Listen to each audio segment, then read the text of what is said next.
Atariyama fi Allah. Maskun atariyama atariyama fi Allah. Hati-hati. Kita ini jangan sampai menyumpahkan diri sendiri. Ibarat kita sudah sumpah kepada jasad, sumpah kepada hati, sumpah kepada ruh. Tidak sadar bahwa tulisan itu sudah menyebar ke seluruh Indonesia, Asia dan dunia. Hati-hati. Betul atau tidak? Kata belatung, kata cacing. Makan tuh.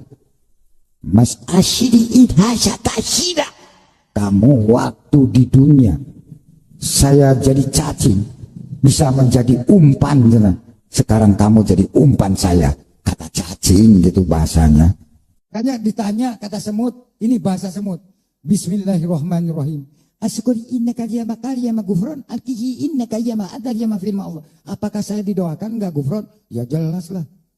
Karena saya informasi dengan Nabi. Nabi siapa? Nabi Sulaiman alaihi wassalam dengan saya. Saya difitnah dina, senang, tetap saya mendoakan. Oke. Semua gudangnya tetap kata Rasulullah, Rabbana qul inna rahmatan ibadah, qul inna rahmatan lil alamin. Doakan. Gimana? Alhamdulillah. Baik, pertanyaan selanjutnya, apakah agama Kristen, pokoknya selain Islam, Mbah, selain Islam, Kristen, Buddha, Hindu, itu bisa masuk surga? Bismillahirrahmanirrahim. Assalamualaikum warahmatullahi wabarakatuh. Alhamdulillah wa syukurillah sebangsa dan setanah. Agama disebut lintas agama. Apakah itu masuk surga? Ya masuk. Karena apa? Sudah ada gardu masing-masing. Betul nggak? Nabinya siapa? Atau malaikat siapa? Atau ulamanya siapa, pemimpinnya siapa, itu sudah ada channel-channelnya. Betul nggak? Ada juru kunci-kuncinya. Masuk surga. Masa Islam aja yang masuk surga? Ya enggak. Semua orang yang memiliki kepercayaan, dia punya keyakinan bahwa keyakinan itu akan mengantarkan dia pada maslahat. Silakan cek. Kalau Anda tanyakan kepada non-muslim, dia pun akan yakin masuk surga. Bismillahirrahmanirrahim. Assalamualaikum warahmatullahi wabarakatuh. Alhamdulillahirrabbilalamin. Wassalatu wassalamu ala rasulillah wa ala alihi wa sahbihi wa mawalah amma ba'du. Sahabat beriman yang dimuliakan Allah, syukur alhamdulillah kita bertemu lagi di channel ini. Pada kesempatan yang berbahagia ini, mari sejenak kita luangkan waktu kita untuk bersama-sama menyimak kajian yang sangat luar biasa yang akan disampaikan oleh guru kita. Tentunya banyak sekali ilmu, hikmah, dan manfaat yang bisa dijadikan pelajaran dalam kehidupan kita sehari-hari. Penasaran siapa beliau? Mari kita simak bersama. Selamat mendengarkan. Kita menyerupakan diri dengan orang Yahudi, Nasrani, bila kita meyakini hanya kita yang masuk surga, sedangkan yang lainnya masuk neraka. Tayyib. Semua orang yang memiliki kepercayaan, dia punya keyakinan bahwa keyakinan itu akan mengantarkan dia pada maslahat. Silakan cek. Kalau Anda tanyakan kepada non-muslim, dia pun akan yakin masuk surga. Anda tanyakan misalnya pada orang Nasrani, dia yakin masuk surga. Anda tanyakan kepada orang Yahudi, dia yakin masuk surga. Anda tanyakan pada diri kita sendiri, kita pun yakin kita akan masuk surga. Hanya di antara sekian keyakinan itu, kita bisa ukur mana di antara keyakinan yang membuktikan kebenaran dari apa yang diyakini. Sama, Anda ingin mengerjakan sesuatu, semua punya capaian. Tapi kan semua capaian itu bisa diukur mana yang paling benar di antara semua itu. Saya beri contoh kepada Anda misalnya. Baik, jika ada orang mengatakan 2 kali 3 sama dengan berapa? 6 misalnya. 2 kali 3 sama dengan 6. Ada yang yakin 2 kali 3 sama dengan 5. Ada yang yakin 2 kali 3 sama dengan 7. Ada yang yakin 2 kali 3 sama dengan 6. Bagaimana membuktikan keyakinan ini? Mana yang paling benar di antara yang 3 ini? Maka ada perlu diuji dari semua keyakinan itu untuk menentukan mana yang paling benar dari semua apa yang diyakini itu. Baik. Mari kita buktikan misalnya, dari semua apa yang tadi diyakini, kita mesti bedakan, ini ada 2 pertanyaan. Apakah ketika kita akan yakin masuk surga termasuk tasyabbuh? Yang kedua, bagaimana menguji keyakinan antara yang paling benar sehingga iman kita yakin terhadap apa yang kita yakini. Baik, saya mulai dari yang kedua dulu. Quran surah ketiga Ali Imran ayat 19, paling kiri sebelah atas. Inna dina indallahil Islam. Sungguh jika ada pun segala hal yang diyakini disebut dengan agama, din, maka yang paling benar kata Allah, yang saya ridhai hanya Islam. Islam mutlak, itu keyakinan kita. Ketika Allah menyebutkan yang paling benar Islam, bukan hanya menerangkan Islam benar, tapi menurunkan pemahaman-pemahaman supaya yakin cuma Islam yang benar, bukan yang lainnya. Dari mana? Mari kita uji. Dan ini secara ilmiah bisa kita bahas. Jadi jangan sampai antum mengecilkan orang lain tapi tidak punya argumentasi. Quran itu ketika menjelaskan sesuatu sifatnya argumentatif, nih keterangannya. Tapi dari keterangan ini saya tidak paksa Anda untuk meyakini apa yang saya yakini. Anda mau silakan, saya nggak paksa, itu indahnya Quran. Buka Quran surah kedua ayat 256 paling kiri sebelah bawah. La ikraha fid din. Tidak boleh paksa orang untuk memeluk ad-din. Din yang dimaksud Islam. Quran surah 3 ayat 19. Inna ad-dina 'indallahil Islam. Di dalam Islam nggak boleh paksa orang. Apalagi dengan senjata nggak boleh. Tembak orang, bom orang, bunuh orang itu nggak boleh, dilarang. Ya, saya pernah dengar kejadian bom Jalan Tamrin itu. Baik, setelah itu saya ke Lampung ada pertanyaan, Ustaz, apakah bom di Jalan Tamrin termasuk jihad fisabilillah? Masya Allah. Saya bilang, Pak, Allah, sependek pengetahuan saya, jihad fisabilillah itu jihad di jalan Allah, bukan di Jalan Tamrin. Ya beda. Kaidahnya lain. Sekarang perhatikan, kata Quran, jangan paksa orang. La ikraha fiddin, lakum dinukum waliyadin. Tapi Quran menerangkan, ketika Anda tanya dari mana taunya Islam benar yang kamu yakini, diturunkanlah variabel-variabelnya untuk membuat Anda berpikir di situ. Contoh, dari aspek ketuhanan, kan yang paling penting, paling substansial, paling esensial, yang paling kuat dalam tatanan keyakinan itu adalah aspek ketuhanan uluhiyah. Yang membedakan satu keyakinan dengan yang lain adalah konsep ketuhanannya. Dalam Islam tidak ada yang paling jelas dibanding keyakinan lain tentang yang menjelaskan tentang ketuhanan kecuali dalam Islam. Contoh, saya berikan gambaran, mohon izin. Siapa Tuhan kita? Allah. Perhatikan baik-baik. Perhatikan, ketika Anda menyebutkan Allah, turun perintah dari Allah. Jangan cukupkan, katakan Allah. Jangan cukupkan, tapi Anda mesti punya ilmu untuk menetapkan kenapa Allah yang dianggap Tuhan. Kenapa Allah yang kita yakini sebagai Tuhan? Perhatikan, ketika Nabi ditanya oleh orang kafir Quraisy pada saat itu, "Hei, man rabbuk? Man rabbuk?" Karena ketika turun ayat, "Qul a'udzu birabbin nas, qul a'udzu birabbil falaq." Rabb. Kata mereka, siapa Rabb itu? Karena ini Tuhan-Tuhan kami pun, Lata, Uzza, Manat, itu Rabb juga. Rabb kamu siapa? Turun, qul huwa, katakan huwa. Rabb itu Allah. Saya tulis. Allah. Ketika menyebutkan Allah, perhatikan. Quran surah 47 ayat 19. Fa'lam, Anda mesti punya ilmu. Annahu la ilaha illallah, untuk menetapkan tiada Tuhan selain Allah. Nah, sekarang lihat baik-baik ya. Dari namanya saja Allah sudah menerangkan, saking jelasnya konsep ketuhanan dalam Islam, namanya saja itu tidak ada bandingannya. Kul, katakan Muhammad, huwa Allah, dialah Rabb itu Allah Ahad, yang dari sifat namanya dia punya sifat Ahad. Lihat sini. Kata Allah, kalau ada satu yang disebut Tuhan, dipertuhankan, maka ciri pertama, dia mesti beda dengan makhluk. Lihat baik-baik ya. Konsep ketuhanan dalam Islam mengatakan, setiap yang disebut Tuhan, yang diyakini sebagai Tuhan, itu mesti punya perbedaan dengan makhluk yang menuhankannya. Kalau Tuhan sama dengan makhluk, Khalik sama dengan makhluk, apa bedanya kemudian Khalik dengan makhluk? Di kaidah pertama, tidak boleh Allah sama dengan makhluk, Tuhan sama dengan makhluk. Kedua, tidak boleh bahkan Tuhan lebih rendah dari makhluk. Jadi kalau manusia makhluk kuat, Tuhan harus lebih kuat. Kalau makhluknya misalnya punya kekuatan, Tuhan mesti lebih kuat dibandingkan dengan itu. Sepakat sampai sini? Namanya pun mesti beda dengan makhluk. Lihat, nama Tuhan Allah sifatnya Ahad. Ada Wahid, ada Ahad, itu beda. Kalau Wahid, satu masih mungkin ada dua. Itsnain, tsalatsa, arba'. Tapi kalau Ahad, satu-satunya yang tidak ada duanya. Sekarang perhatikan baik-baik. Dari segi namanya saja, itu sudah punya mukjizat. Kata Allah, nama ini tidak akan pernah ada duanya. Dan setiap Anda hilangkan setiap hurufnya akan menunjuk pada zat yang satu. Contoh. Allah. Saya hilangkan kemudian satu hamzah wasalnya. Ini. Baca. Lillahi ma fis samawati wa ma fil ardh. Saya hilangkan satu huruf masih menunjuk pada yang satu. Ahad. Lillah. Saya hilangkan satu lamnya. Lam satu hilang. Ya, pasti dia ikut hilang. Baca. Lahu mulkus samawati wal ard. Lah masih menunjuk kepada Allah. Saya hilangkan lamnya. Baca. Hu itu singkatan dari huwa asalnya. Hu singkatan dari huwa. Karena ketika Anda baca huwa waqaf di sini, maka Anda hilangkan wa-nya, baca hu-nya. Quran surah kedua Al-Baqarah ayat 255, paling kiri pertengahan. Allahu la ilaha illa huwal hayyul qayyum, waqaf bi huwa. Allahu la ilaha illa wa-nya enggak dibaca. Kalau Anda ingin baca, Anda munculkan lagi huwa. Lihat ketika Anda wakaf di situ, Allahu la ilaha illa hu asalnya dari huwa, menunjuk kepada Allah. Kalau Anda tanya siapa itu huwa Ustaz, kembalikan ke ayat Quran surah ke-112. Kul huwa Allahu ahad. Kul huwa Allahu ahad, masih menunjuk kepada Allah. Kalau saya hapuskan kemudian, ini saya hapus lagi. Kelihatan? Tidak. Setiap yang tidak kelihatan disebut dengan ghaib.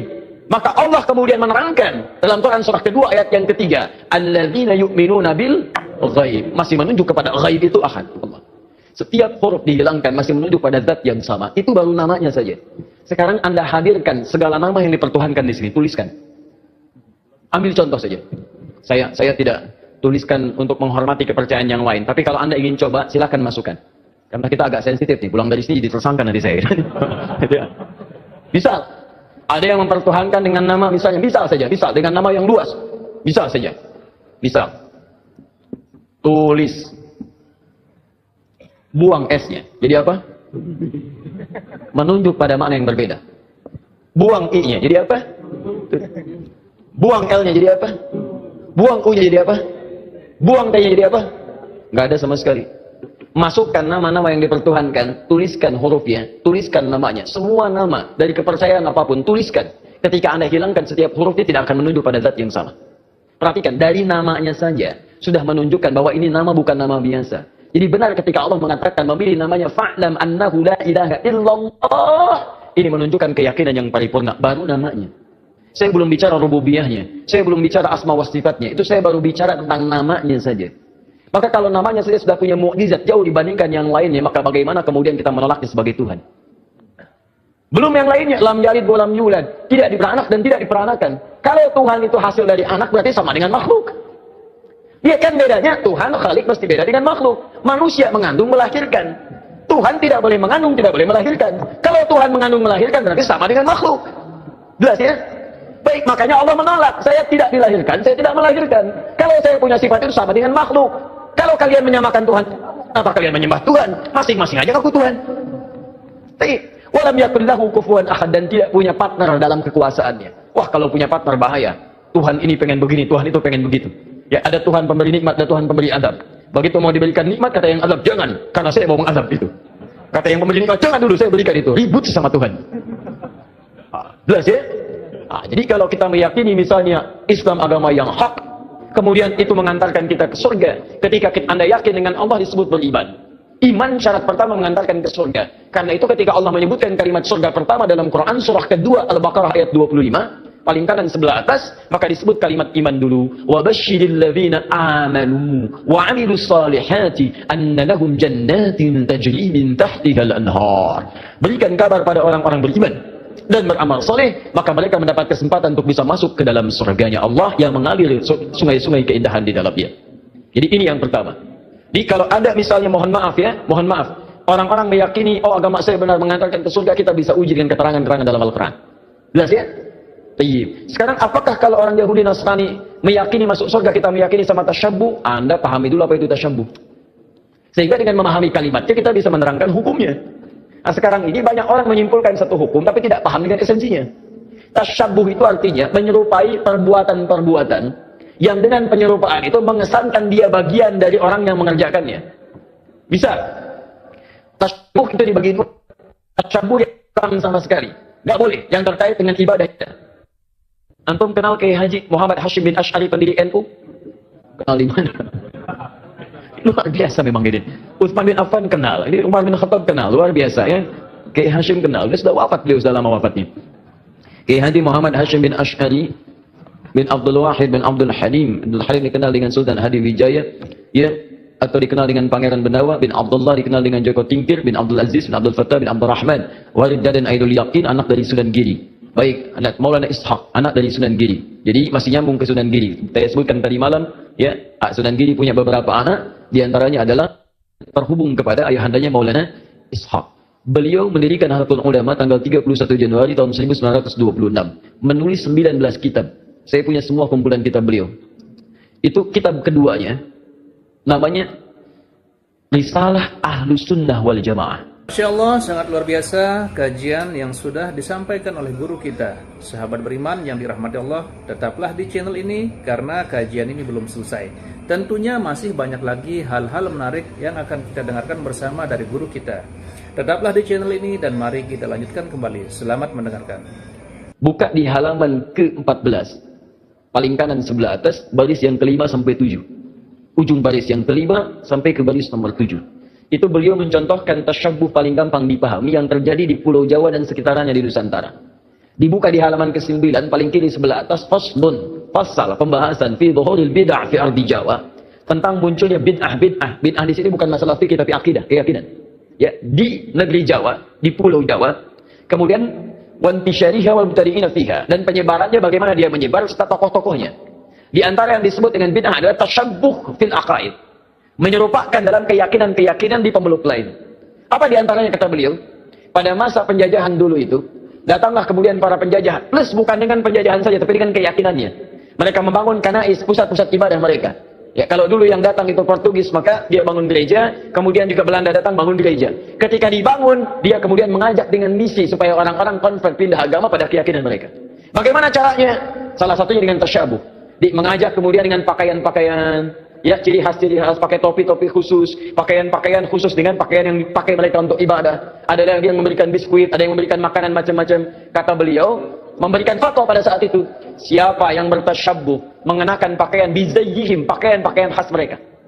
Misal, maaf, ya, pakaian topinya dipakai. Kemudian bisa menggunakan pakaian-pakaian tertentu yang memang digunakan untuk kepentingan ibadah agama tertentu. Maka beliau hukumi yang seperti itu tasyabbuh bil kufri fahuwa kafirun wa haramun. Yang seperti itu dihukumi dengan haram. Tasyabuh itu artinya menyerupakan dari perbuatan yang dengan perbuatan itu menunjukkan pola ibadah tertentu, pola keyakinan tertentu yang dilarang dalam Islam. Jelas?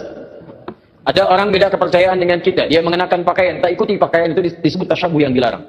Ada orang punya kebiasaan, misal ada ulang tahun, tiup lilin. Tiup lilinnya, tiup nggak mati-mati, ya, masya Allah. Karena ini ditutup dengan gelas, ya kan, masya Allah. Tiup, bisa nggak mati-mati, tiup. Nah, itu kebudayaan yang dilarang. Valentine misalnya kan, Valentine, 17 Februari, kebudayaan datang dari luar, ya bertentangan dengan nilai agama, merusak akidah, muncul banyak yang haram di situ, ikhtilat di antara remaja, haram. Anda ikuti tasyabuh dengan itu, haram hukumnya. Itu yang disebut tasyabuh. Ya, tapi kalau tasyabuh dalam muamalah yang dibenarkan, itu gak ada masalah. Misal orang Yahudi pakai pesawat, kita pakai pesawat itu nggak ada masalah. Ya, jangan diserupakan. Pesawat, Yahudi pakai pesawat, saya pakai pesawat, haram. Masya Allah. Tiba-tiba datang panggilan haji, menunaikan ibadah haji. Baik, hei, siap berangkat besok haji, masya Allah, siap. Pakai apa? Pesawat, haram ah. Mau pakai apa? Kuda aja. Mahal. Bagaimana pakai kuda dari Lombok ke Mekah? Susah. Ya, itu handphone. Orang Nasrani pakai handphone, antum pakai handphone. Ya, jadi jangan diserupakan. Oh, Nasrani handphone, saya pakai handphone, berarti haram. Tidak. Ya, Anda boleh gunakan itu ketika mereka menggunakan, Anda gunakan. Cuma perbedaannya bagaimana cara Anda menggunakan itu. Mereka gunakan misalnya untuk keyakinan mereka, Anda gunakan untuk keyakinan Anda. Update waktu sholat, masukkan program Quran di dalamnya. Ada yang sifatnya serupa, dia nelpon, Anda nelpon, itu bukan tasyabuh. Kan itu pola umum dalam kehidupan. Dia bicara, Anda bicara. Dia makan, Anda makan. Itu bukan tasyabuh. Cuma perbedaannya apa yang Anda makan, apa yang mereka makan. Bagaimana cara mencari makanan, bagaimana cara mereka mencari makanan. Itu yang membedakan antara mereka dengan kita. Makanya orang beriman ketika mencari makan pun disebut kalimat imannya dulu. Quran surah kedua ayat 172, paling kiri sebelah atas. Ya ayyuhalladzina amanu kulu min thayyibati ma razaqnakum. Hei orang-orang beriman, silahkan cari makan dari apa ya rezeki yang telah kami tetapkan. Di orang beriman itu mau cari makan pun imannya disebutkan. Dan halalnya dibuang. Lihat. Ketika Allah menyebutkan manusia secara umum, kalimat halalnya muncul. Quran surah kedua ayat 168, paling kanan sebelah bawah. Ya ayyuhan nasu kulu mimma fil ardi halalan thayyiba. Hei manusia, silahkan cari makan dengan cara yang halal. Silahkan beraktivitas di bumi dengan cara yang halal. Tapi ketika menyebut orang beriman, halalnya dibuang. Ya ayyuhalladzina amanu kulu min thayyibati ma razaqnakum. Halalnya dibuang. Thayyibat dijamakkan. Thayyib jadi thayyibat. Kata para ulama tafsir, kenapa kalimat halalnya dibuang? Karena orang beriman itu imannya akan otomatis menuntun dia pada yang halal. Jadi kalau Anda mengaku beriman, masih mencari yang haram, ada yang salah dalam iman Anda. Ada yang keliru. Makanya orang beriman itu tidak mungkin melakukan perbuatan buruk. Datang ke kantor, tiba-tiba ada yang misalnya ngasih proyek yang tidak jelas, imannya akan menghentikan tangan dia untuk menyebut yang tidak jelas itu. Kalau mereka yakin masuk surga, kita yakin itu bukan tasyabuh namanya. Tapi perbedaan keyakinan kita untuk didiskusikan mana yang terbenar di antara keyakinan itu. Di tasyabuh itu sifatnya ada dua. Tasyabuh dengan yang tidak dibenarkan sama sekali, yaitu perbuatan-perbuatan kufur yang bisa mengantarkan kita pada kufuran, atau perbuatan maksiat yang dilarang oleh ketentuan agama. Tapi kalau tasyabuh dalam muamalah itu bukan tasyabuh namanya, tapi hanya kegiatan-kegiatan rutinitas yang bisa kita kerjakan oleh setiap manusia. Alhamdulillahirrabbilalamin, demikianlah kajian penuh ilmu, hikmah, dan manfaat yang sudah kita dengarkan bersama dari guru kita. Semoga tausiah yang beliau sampaikan menjadi ilmu yang bermanfaat dalam kehidupan kita sehari-hari. Dan semoga kita semua bisa istiqomah dalam mengamalkannya. Amin ya rabbal alamin. Sahabat beriman yang dirahmati Allah, terima kasih banyak sudah menyimak tausiah ini sampai selesai. Doa dan harapan saya semoga sahabat semua selalu diberikan kesehatan, dimudahkan segala urusannya, dan dilancarkan rezekinya. Amin ya rabbal alamin. Demikian yang dapat saya bagikan. Kurang lebihnya mohon maaf. Sampai bertemu lagi di kajian berikutnya. Wabillahi taufiq wal hidayah wa ridha wal inayah. Wassalamualaikum warahmatullahi wabarakatuh. Setelah kita mendengarkan bersama tausiah yang sangat luar biasa dari guru kita, sekarang mari kita lanjutkan aktivitas kita masing-masing. Semoga tausiah yang beliau sampaikan kepada kita semua menjadi ilmu yang bermanfaat dalam kehidupan kita sehari-hari, dan semoga kita semua bisa istiqomah dalam mengamalkannya. Amin ya rabbal alamin. Selamat beraktivitas buat sahabat semua dan sukses selalu. Sampai bertemu lagi di video berikutnya. Wabillahi taufiq wal hidayah. Wassalamualaikum warahmatullahi wabarakatuh. Apalagi pakai bahasa jin. Tak jelaskan ini bahasa jinnya. Bismillahirrahmanirrahim. Wazqakin aqaja makarimakum wa yaqya wa inna ajanaum. Nah, itu bahasa khusus. Bahasa apa? Bahasa jin. Kalau bahasa malaikat, Bismillahirrahmanirrahim. Ma qali inna kalimah Allah, ma qali inna kalimah dunya al khataliyama fi Allah. Maskun akaryama akaryama fi Allah. Hati-hati. Kita ini jangan sampai menyumpahkan diri sendiri. Ibarat kita sudah sumpah kepada jasad, sumpah kepada hati, sumpah kepada ruh, tidak sadar bahwa tulisan itu sudah menyebar ke seluruh Indonesia, Asia, dan dunia. Hati-hati, betul atau tidak? Kata Bilatung, kata cacing, makan tuh. Mas asyidi idhasya tasyida. Kamu waktu di dunia saya jadi cacing, bisa menjadi umpan. Sekarang kamu jadi umpan saya. Kata cacing gitu bahasanya. Makanya ditanya kata semut, ini bahasa semut. Bismillahirrahmanirrahim. Asyukuri innaka yama karyama gufron, alkihi innaka yama adar yama firma Allah. Apakah saya didoakan enggak gufron? Ya jelas lah. Karena saya informasi dengan Nabi. Nabi siapa? Nabi Sulaiman alaihi wassalam dengan saya. Saya difitnah dina, senang, tetap saya mendoakan. Oke. Semua gudangnya tetap kata Rasulullah, Rabbana qul inna rahmatan ibadah, qul inna rahmatan lil alamin. Doakan. Gimana? Alhamdulillah. Baik, pertanyaan selanjutnya, apakah agama Kristen, pokoknya selain Islam, selain Islam, Kristen, Buddha, Hindu, itu bisa masuk surga? Bismillahirrahmanirrahim. Assalamualaikum warahmatullahi wabarakatuh. Alhamdulillah wa syukurillah sebangsa dan setanah air. Agama disebut lintas agama. Apakah itu masuk surga? Ya masuk. Karena apa? Sudah ada gardu masing-masing. Betul nggak? Nabinya siapa? Atau malaikat siapa? Atau ulamanya siapa, pemimpinnya siapa, itu sudah ada channel-channelnya. Betul nggak? Ada juru kunci-kuncinya. Masuk surga. Masa Islam aja yang masuk surga? Ya enggak. Semua orang yang memiliki kepercayaan, dia punya keyakinan bahwa keyakinan itu akan mengantarkan dia pada maslahat. Silakan cek, kalau Anda tanyakan kepada non-muslim, dia pun akan yakin masuk surga. Bismillahirrahmanirrahim. Assalamualaikum warahmatullahi wabarakatuh. Alhamdulillahirrabbilalamin. Wassalatu wassalamu ala rasulillah wa ala alihi wa sahbihi wa mawalah amma ba'du. Sahabat beriman yang dimuliakan Allah, syukur alhamdulillah kita bertemu lagi di channel ini Pada kesempatan yang berbahagia ini, mari sejenak kita luangkan waktu kita untuk bersama-sama menyimak kajian yang sangat luar biasa yang akan disampaikan oleh guru kita. Tentunya banyak sekali ilmu, hikmah, dan manfaat yang bisa dijadikan pelajaran dalam kehidupan kita sehari-hari. Penasaran siapa beliau? Mari kita simak bersama. Selamat mendengarkan. Kita menyerupakan diri dengan orang Yahudi Nasrani bila kita meyakini hanya kita yang masuk surga sedangkan yang lainnya masuk neraka. Tayyib. Semua orang yang memiliki kepercayaan, dia punya keyakinan bahwa keyakinan itu akan mengantarkan dia pada maslahat. Silakan cek, kalau Anda tanyakan kepada non-muslim, dia pun akan yakin masuk surga. Anda tanyakan misalnya pada orang Nasrani, dia yakin masuk surga. Anda tanyakan kepada orang Yahudi, dia yakin masuk surga. Anda tanyakan pada diri kita sendiri, kita pun yakin kita akan masuk surga. Hanya di antara sekian keyakinan itu, kita bisa ukur mana di antara keyakinan yang membuktikan kebenaran dari apa yang diyakini. Sama, Anda ingin mengerjakan sesuatu, semua punya capaian. Tapi kan semua capaian itu bisa diukur mana yang paling benar di antara semua itu. Saya beri contoh kepada Anda misalnya. Baik, jika ada orang mengatakan 2 kali 3 sama dengan berapa? 6 misalnya. 2 kali 3 sama dengan 6. Ada yang yakin 2 kali 3 sama dengan 5. Ada yang yakin 2 kali 3 sama dengan 7. Ada yang yakin 2 kali 3 sama dengan 6. Bagaimana membuktikan keyakinan ini? Mana yang paling benar di antara yang 3 ini? Maka ada perlu diuji dari semua keyakinan itu untuk menentukan mana yang paling benar dari semua apa yang diyakini itu. Baik, mari kita buktikan misalnya. Dari semua apa yang tadi diyakini, kita mesti bedakan. Ini ada 2 pertanyaan.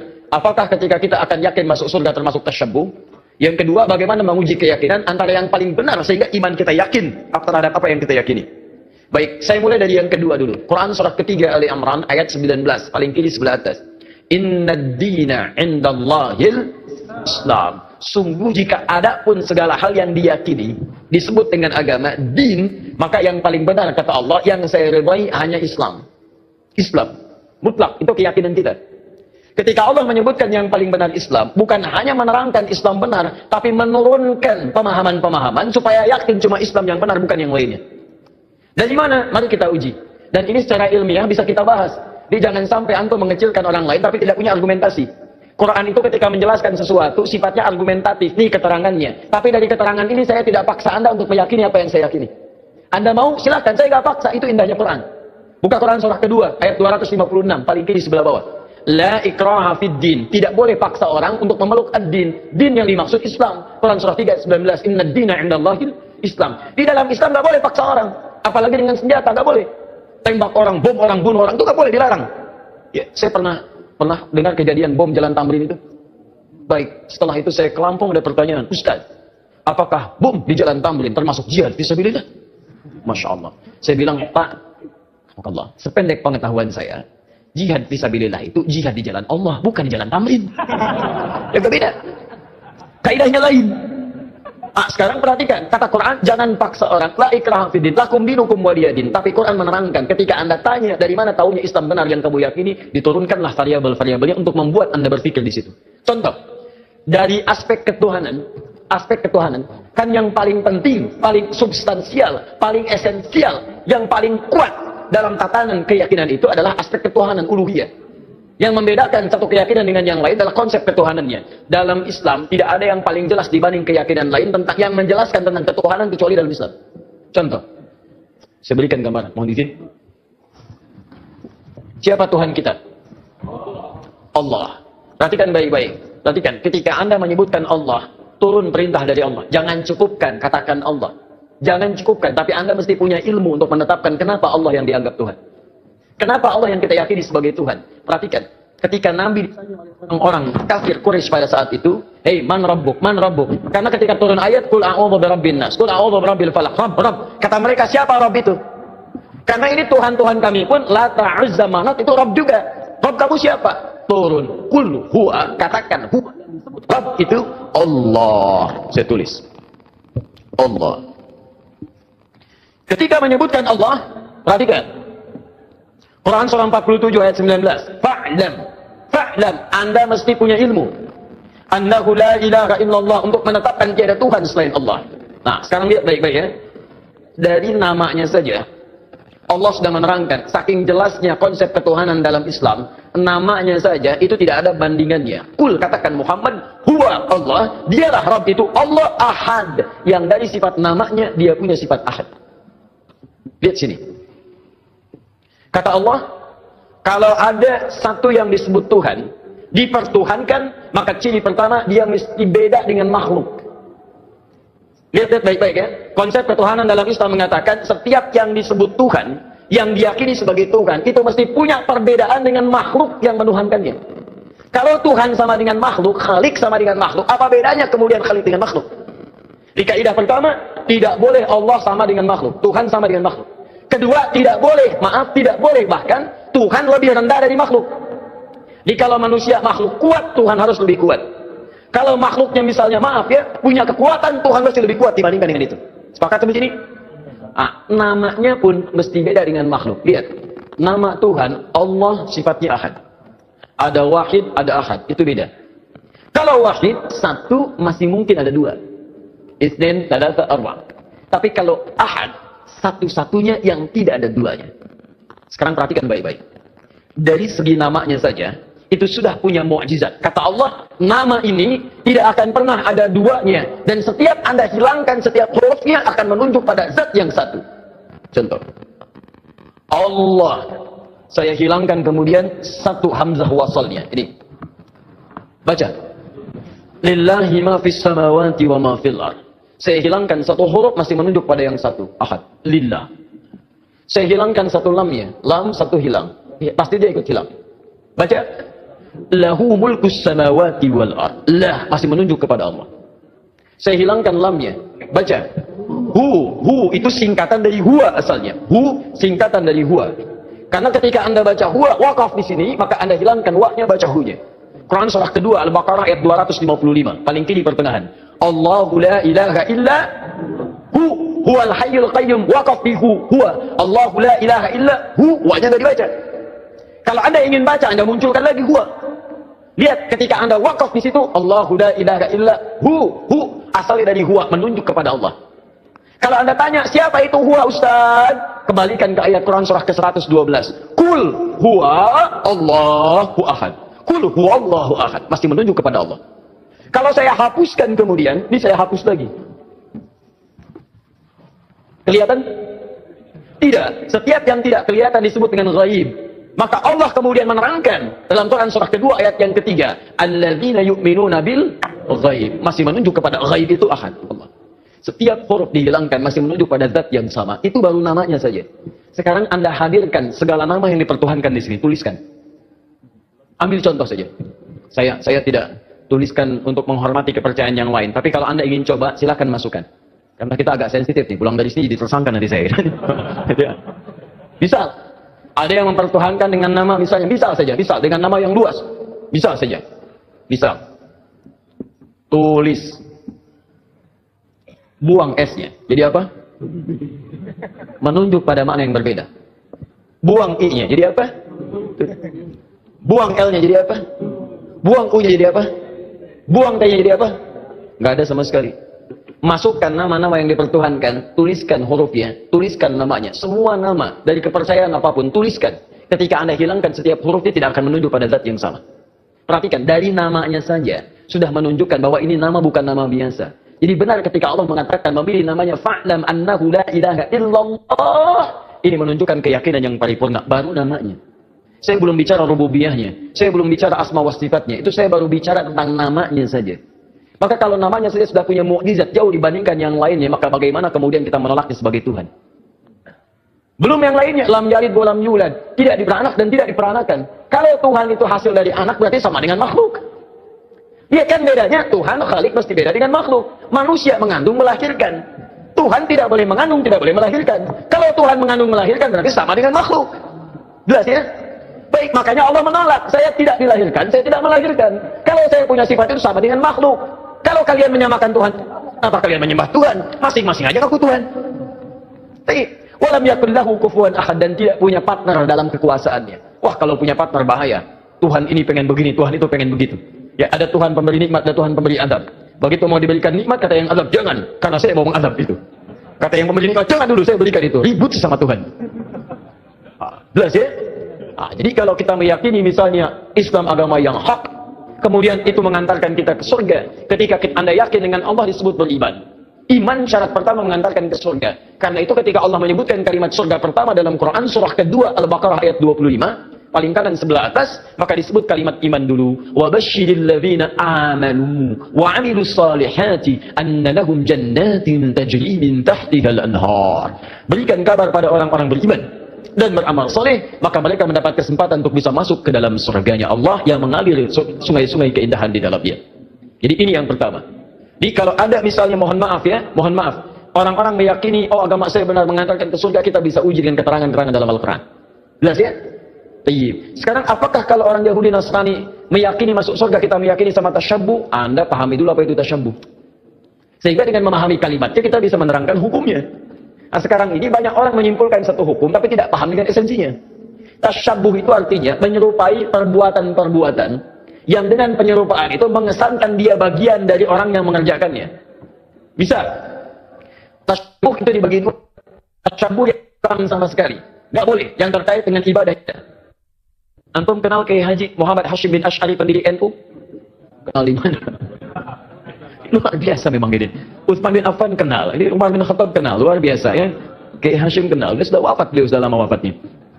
Kiai Haji Muhammad Hashim bin Asy'ari bin Abdul Wahid bin Abdul Halim. Abdul Halim dikenal dengan Sultan Hadi Wijaya, ya, atau dikenal dengan Pangeran Benawa bin Abdullah, dikenal dengan Joko Tingkir bin Abdul Aziz bin Abdul Fattah bin Abdul Rahman, Walid dan Aidul Yaqin, anak dari Sunan Giri. Baik, anak Maulana Ishaq, anak dari Sunan Giri. Jadi masih nyambung ke Sunan Giri. Saya sebutkan tadi malam, ya, Sunan Giri punya beberapa anak, di antaranya adalah terhubung kepada ayahandanya Maulana Ishaq. Beliau mendirikan Nahdlatul Ulama tanggal 31 Januari tahun 1926. Menulis 19 kitab. Saya punya semua kumpulan kitab beliau. Itu kitab keduanya, namanya Risalah Ahlus Sunnah wal Jamaah. Masya Allah, sangat luar biasa kajian yang sudah disampaikan oleh guru kita. Sahabat beriman yang dirahmati Allah, tetaplah di channel ini karena kajian ini belum selesai. Tentunya masih banyak lagi hal-hal menarik yang akan kita dengarkan bersama dari guru kita. Tetaplah di channel ini dan mari kita lanjutkan kembali. Selamat mendengarkan. Buka di halaman ke-14. Paling kanan sebelah atas, baris yang ke-5 sampai 7. Ujung baris yang ke-5 sampai ke baris nomor 7. Itu beliau mencontohkan tasyabbuh paling gampang dipahami yang terjadi di Pulau Jawa dan sekitarnya di Nusantara. Dibuka di halaman ke-9 paling kiri sebelah atas, faslun, fasal pembahasan fi dhuhuril bid'ah fi ardi Jawa, tentang munculnya bid'ah. Bid'ah di sini bukan masalah fikih tapi akidah, keyakinan. Ya, di negeri Jawa, di Pulau Jawa. Kemudian wantisyariha wal mubtadi'ina fiha, dan penyebarannya bagaimana dia menyebar serta tokoh-tokohnya. Di antara yang disebut dengan bid'ah adalah tasyabbuh fil aqaid. Menyerupakan dalam keyakinan-keyakinan di pemeluk lain. Apa di antaranya kata beliau? Pada masa penjajahan dulu itu, datanglah kemudian para penjajah, plus bukan dengan penjajahan saja, tapi dengan keyakinannya. Mereka membangun kanais, pusat-pusat ibadah mereka. Ya, kalau dulu yang datang itu Portugis, maka dia bangun gereja, kemudian juga Belanda datang bangun gereja. Ketika dibangun, dia kemudian mengajak dengan misi supaya orang-orang konvert pindah agama pada keyakinan mereka. Bagaimana caranya? Salah satunya dengan tasyabuh. Mengajak kemudian dengan pakaian-pakaian, ya, ciri khas pakai topi-topi khusus, pakaian-pakaian khusus dengan pakaian yang dipakai mereka untuk ibadah. Ada yang memberikan biskuit, ada yang memberikan makanan macam-macam. Kata beliau, memberikan fatwa pada saat itu, siapa yang bertasyabbuh mengenakan pakaian bizayyihim, pakaian-pakaian khas mereka. Misal, maaf, ya, pakaian topinya dipakai. Kemudian bisa menggunakan pakaian-pakaian tertentu yang memang digunakan untuk kepentingan ibadah agama tertentu. Maka beliau hukumi yang seperti itu tasyabbuh bil kufri fa huwa kafirun wa haramun. Yang seperti itu dihukumi dengan haram. Tasyabbuh itu artinya menyerupakan dari perbuatan yang dengan perbuatan itu menunjukkan pola ibadah tertentu, pola keyakinan tertentu yang dilarang dalam Islam. Jelas? Ada orang beda kepercayaan dengan kita, dia mengenakan pakaian, tak ikuti pakaian itu disebut tasyabbuh yang dilarang. Ada orang punya kebiasaan, misal ada ulang tahun, tiup lilin. Tiup lilinnya, ditiup-tiup nggak mati-mati, ya, masya Allah. Karena lilin ditutup dengan gelas, ya kan, masya Allah. Tiup, bisa, nggak mati-mati, tiup. Nah, itu kebudayaan yang dilarang. Valentine misalnya kan, Valentine, 17 Februari, kebudayaan datang dari luar, ya, bertentangan dengan nilai agama, merusak akidah, muncul banyak yang haram di situ, ikhtilat di antara remaja, haram. Anda ikuti tasyabbuh dengan itu, haram hukumnya. Itu yang disebut tasyabbuh. Ya, tapi kalau tasyabbuh dalam muamalah yang dibenarkan, itu nggak ada masalah. Misal orang Yahudi pakai pesawat, kita pakai pesawat itu nggak ada masalah. Ya, jangan diserupakan. Pesawat, Yahudi pakai pesawat, saya pakai pesawat, haram. Masya Allah. Tiba-tiba datang panggilan, haji, menunaikan ibadah haji. Baik, hei siap berangkat besok, haji. Masya Allah, siap. Pakai apa? Pesawat. Haram ah. Mau pakai apa? Kuda aja. Mahal. Bagaimana pakai kuda dari Lombok ke Mekah? Susah. Ya, itu handphone. Orang Nasrani pakai handphone, antum pakai handphone. Ya jadi jangan diserupakan. Oh, Nasrani handphone, saya pakai handphone. Berarti haram. Tidak. Ya, Anda boleh gunakan itu ketika mereka menggunakan, Anda gunakan. Cuma perbedaannya, bagaimana cara Anda menggunakan itu. Mereka gunakan misalnya untuk keyakinan mereka, Anda gunakan untuk keyakinan Anda. Update waktu sholat, masukkan program Quran di dalamnya. Ada yang sifatnya serupa, dia nelpon, Anda nelpon, itu bukan tasyabuh. Karena itu pola umum dalam kehidupan. Dia bicara, Anda bicara. Dia makan, Anda makan. Itu bukan tasyabuh. Cuma perbedaannya, apa yang Anda makan, apa yang mereka makan. Bagaimana cara mencari makanan, bagaimana cara mereka mencari makanan. Itu yang membedakan antara mereka dengan kita. Makanya orang beriman ketika mencari makan pun disebut kalimat imannya dulu. Quran surah kedua ayat 172, paling tinggi sebelah atas. Ya ayyuhalladzina amanu kulu min thayyibati ma razaqnakum. Hei orang-orang beriman, silakan cari makan dari apa ya rezeki yang telah kami tetapkan. Di orang beriman itu mau cari makan pun imannya disebutkan. Dan halalnya dibuang. Lihat. Ketika Allah menyebutkan manusia secara umum, kalimat halalnya muncul. Quran surah kedua ayat 168, paling kanan sebelah bawah. Ya ayyuhan nasu kulu mimma fil ardi halalan thayyiban. Hei manusia, silakan cari makan dengan cara yang halal. Silakan beraktivitas di bumi dengan cara yang halal. Tapi ketika menyebut orang beriman, halalnya dibuang. Ya ayyuhalladzina amanu kulu min thayyibati ma razaqnakum. Halalnya dibuang. Thayyibat dijamakkan. Thayyib jadi thayyibat. Kata para ulama tafsir, kenapa kalimat halalnya dibuang? Karena orang beriman itu imannya akan otomatis menuntun dia pada yang halal. Jadi kalau Anda mengaku beriman, pasti mencari yang haram, ada yang salah dalam iman Anda. Ada yang keliru. Makanya orang beriman itu tidak mungkin melakukan perbuatan buruk. Datang ke kantor, tiba-tiba ada yang misalnya ngasih proyek yang tidak jelas, imannya akan menghentikan tangan dia untuk menyebut yang tidak jelas itu. Kalau mereka yakin masuk surga, kita yakin itu bukan tasyabuh namanya. Tapi perbedaan keyakinan kita untuk didiskusikan mana yang terbenar di antara keyakinan itu. Di tasyabuh itu sifatnya ada dua. Tasyabuh dengan yang tidak dibenarkan sama sekali, yaitu perbuatan-perbuatan kufur yang bisa mengantarkan kita pada kufuran, atau perbuatan maksiat yang dilarang oleh ketentuan agama. Tapi kalau tasyabuh dalam muamalah itu bukan tasyabuh namanya, tapi hanya kegiatan-kegiatan rutinitas yang bisa kita kerjakan oleh setiap manusia. Alhamdulillahirrabbilalamin, demikianlah kajian penuh ilmu, hikmah, dan manfaat yang sudah kita dengarkan bersama dari guru kita. Semoga tausiah yang beliau sampaikan menjadi ilmu yang bermanfaat dalam kehidupan kita sehari-hari. Dan semoga kita semua bisa istiqomah dalam mengamalkannya. Amin ya rabbal alamin. Sahabat beriman yang dirahmati Allah, terima kasih banyak sudah menyimak tausiah ini sampai selesai. Doa dan harapan saya, semoga sahabat semua selalu diberikan kesehatan, dimudahkan segala urusannya, dan dilancarkan rezekinya. Amin ya rabbal alamin. Demikian yang dapat saya bagikan. Kurang lebihnya mohon maaf. Sampai bertemu lagi di kajian berikutnya. Wabillahi taufiq wal hidayah, waridha wal inayah. Wassalamualaikum warahmatullahi wabarakatuh. Setelah kita mendengarkan bersama tausiah yang sangat luar biasa dari guru kita, sekarang mari kita lanjutkan aktivitas kita masing-masing. Semoga tausiah yang beliau sampaikan kepada kita semua menjadi ilmu yang bermanfaat dalam kehidupan kita sehari-hari. Dan semoga kita semua bisa istiqomah dalam mengamalkannya. Amin ya rabbal alamin. Selamat beraktivitas buat sahabat semua dan sukses selalu. Sampai bertemu lagi di video berikutnya. Wabillahi taufiq wal hidayah. Wassalamualaikum warahmatullahi wabarakatuh. Apalagi pakai bahasa jin. Tak jelaskan ini bahasa jinnya. Bismillahirrahmanirrahim. Wazqa'akin aqaja makariyamakum wajaqariya wahina akana'um. Nah, itu bahasa khusus. Bahasa apa? Bahasa jin. Kalau bahasa malaikat, Bismillahirrahmanirrahim. Maqali inna kalimah Allah, maqali inna kalimah dunya al-khataliyama filma Allah. Maskun akariyama akariyama filma Allah. Hati-hati. Kita ini jangan sampai menyumpahkan diri sendiri. Ibarat kita sudah sumpah kepada jasad, sumpah kepada hati, sumpah kepada ruh. Tidak sadar bahwa tulisan itu sudah menyebar ke seluruh Indonesia, Asia, dan dunia. Hati-hati. Betul atau tidak? Kata belatung, kata cacing. Makan tuh. Mas asyidi idhasya tasyida. Kamu waktu di dunia saya jadi cacing, bisa menjadi umpan. Sekarang kamu jadi umpan saya, kata cacing. kucing gitu bahasanya. Makanya ditanya kata semut, ini bahasa semut. Bismillahirrahmanirrahim. Asyukuri innaka yama qaryama gufron alkihi innaka yama adar yama firma Allah. Apakah saya didoakan enggak gufron? Ya jelas lah. Karena saya informasi dengan Nabi. Nabi siapa? Nabi Sulaiman alaihi wassalam dengan saya. Saya difitnah dina senang tetap saya mendoakan. Oke. Semua gudangnya tetap kata Rasulullah, Rabbana qul inna rahmatan ibadah, qul inna rahmatan lil alamin. Doakan. Gimana? Alhamdulillah.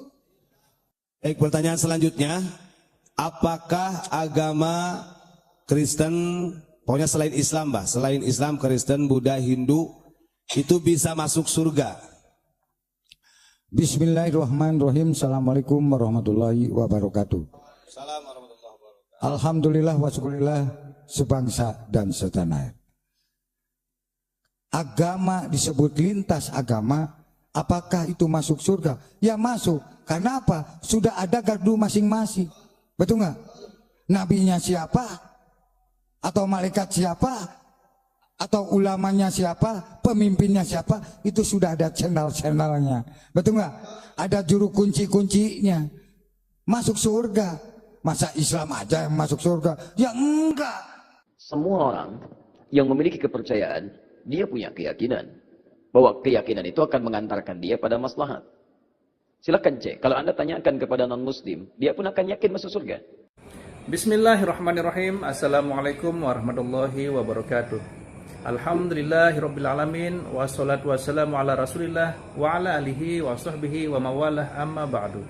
Sahabat beriman yang dimuliakan Allah, syukur alhamdulillah kita bertemu lagi di channel ini. Pada kesempatan yang berbahagia ini, mari sejenak kita luangkan waktu kita untuk bersama-sama menyimak kajian yang sangat luar biasa yang akan disampaikan oleh guru kita. Tentunya banyak sekali ilmu, hikmah, dan manfaat yang bisa dijadikan pelajaran dalam kehidupan kita sehari-hari. Penasaran siapa beliau? Mari kita simak bersama. Selamat mendengarkan.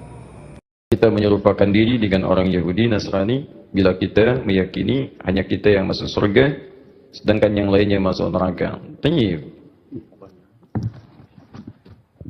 Semua orang yang memiliki kepercayaan, dia punya keyakinan bahwa keyakinan itu akan mengantarkan dia pada maslahat. Silakan cek. Kalau Anda tanyakan kepada non-muslim, dia pun akan yakin masuk surga. Anda tanyakan misalnya pada orang Nasrani, dia yakin masuk surga. Anda tanyakan kepada orang Yahudi, dia yakin masuk surga. Anda tanyakan pada diri kita sendiri, kita pun yakin kita akan masuk surga. Hanya di antara sekian keyakinan itu, kita bisa ukur mana di antara keyakinan yang membuktikan kebenaran dari apa yang diyakini. Sama. Anda ingin mengerjakan sesuatu, semua punya capaian. Tapi kan semua capaian itu bisa diukur mana yang paling benar di antara semua itu. Saya beri contoh kepada Anda misalnya. Baik, jika ada orang mengatakan 2 kali 3 sama dengan berapa? 6 misalnya. 2 kali 3 sama dengan 6. Ada yang yakin 2 kali 3 sama dengan 5. Ada yang yakin 2 kali 3 sama dengan 7. Ada yang yakin 2 kali 3 sama dengan 6. Bagaimana membuktikan keyakinan ini? Mana yang paling benar di antara yang 3 ini? Maka ada perlu diuji dari semua keyakinan itu untuk menentukan mana yang paling benar dari semua apa yang diyakini itu. Baik, mari kita buktikan misalnya. Dari semua apa yang tadi diyakini, kita mesti bedakan. Ini ada 2 pertanyaan. Apakah ketika kita akan yakin masuk surga termasuk tasyabbuh? Yang kedua, bagaimana menguji keyakinan antara yang paling benar sehingga iman kita yakin terhadap apa yang kita yakini. Baik, saya mulai dari yang kedua dulu. Quran surah ketiga Ali Imran ayat 19, paling kiri sebelah atas. Inna ad-dina 'indallahil Islam. Sungguh jika ada pun segala hal yang diyakini disebut dengan agama, din, maka yang paling benar kata Allah, yang saya ridhai hanya Islam. Islam, mutlak, itu keyakinan kita. Ketika Allah menyebutkan yang paling benar Islam, bukan hanya menerangkan Islam benar, tapi menurunkan pemahaman-pemahaman supaya yakin cuma Islam yang benar, bukan yang lainnya. Dari mana? Mari kita uji. Dan ini secara ilmiah bisa kita bahas. Jadi jangan sampai antum mengecilkan orang lain tapi tidak punya argumentasi. Quran itu ketika menjelaskan sesuatu sifatnya argumentatif, nih keterangannya. Tapi dari keterangan ini saya tidak paksa Anda untuk meyakini apa yang saya yakini. Anda mau silakan, saya nggak paksa, itu indahnya Quran. Buka Quran surah kedua ayat 256 paling kiri sebelah bawah. La ikraha fid din. Tidak boleh paksa orang untuk memeluk ad-din. Din yang dimaksud Islam. Quran surah 3 ayat 19. Inna ad-dina 'indallahil Islam. Di dalam Islam nggak boleh paksa orang, apalagi dengan senjata nggak boleh. Tembak orang, bom orang, bunuh orang itu nggak boleh, dilarang.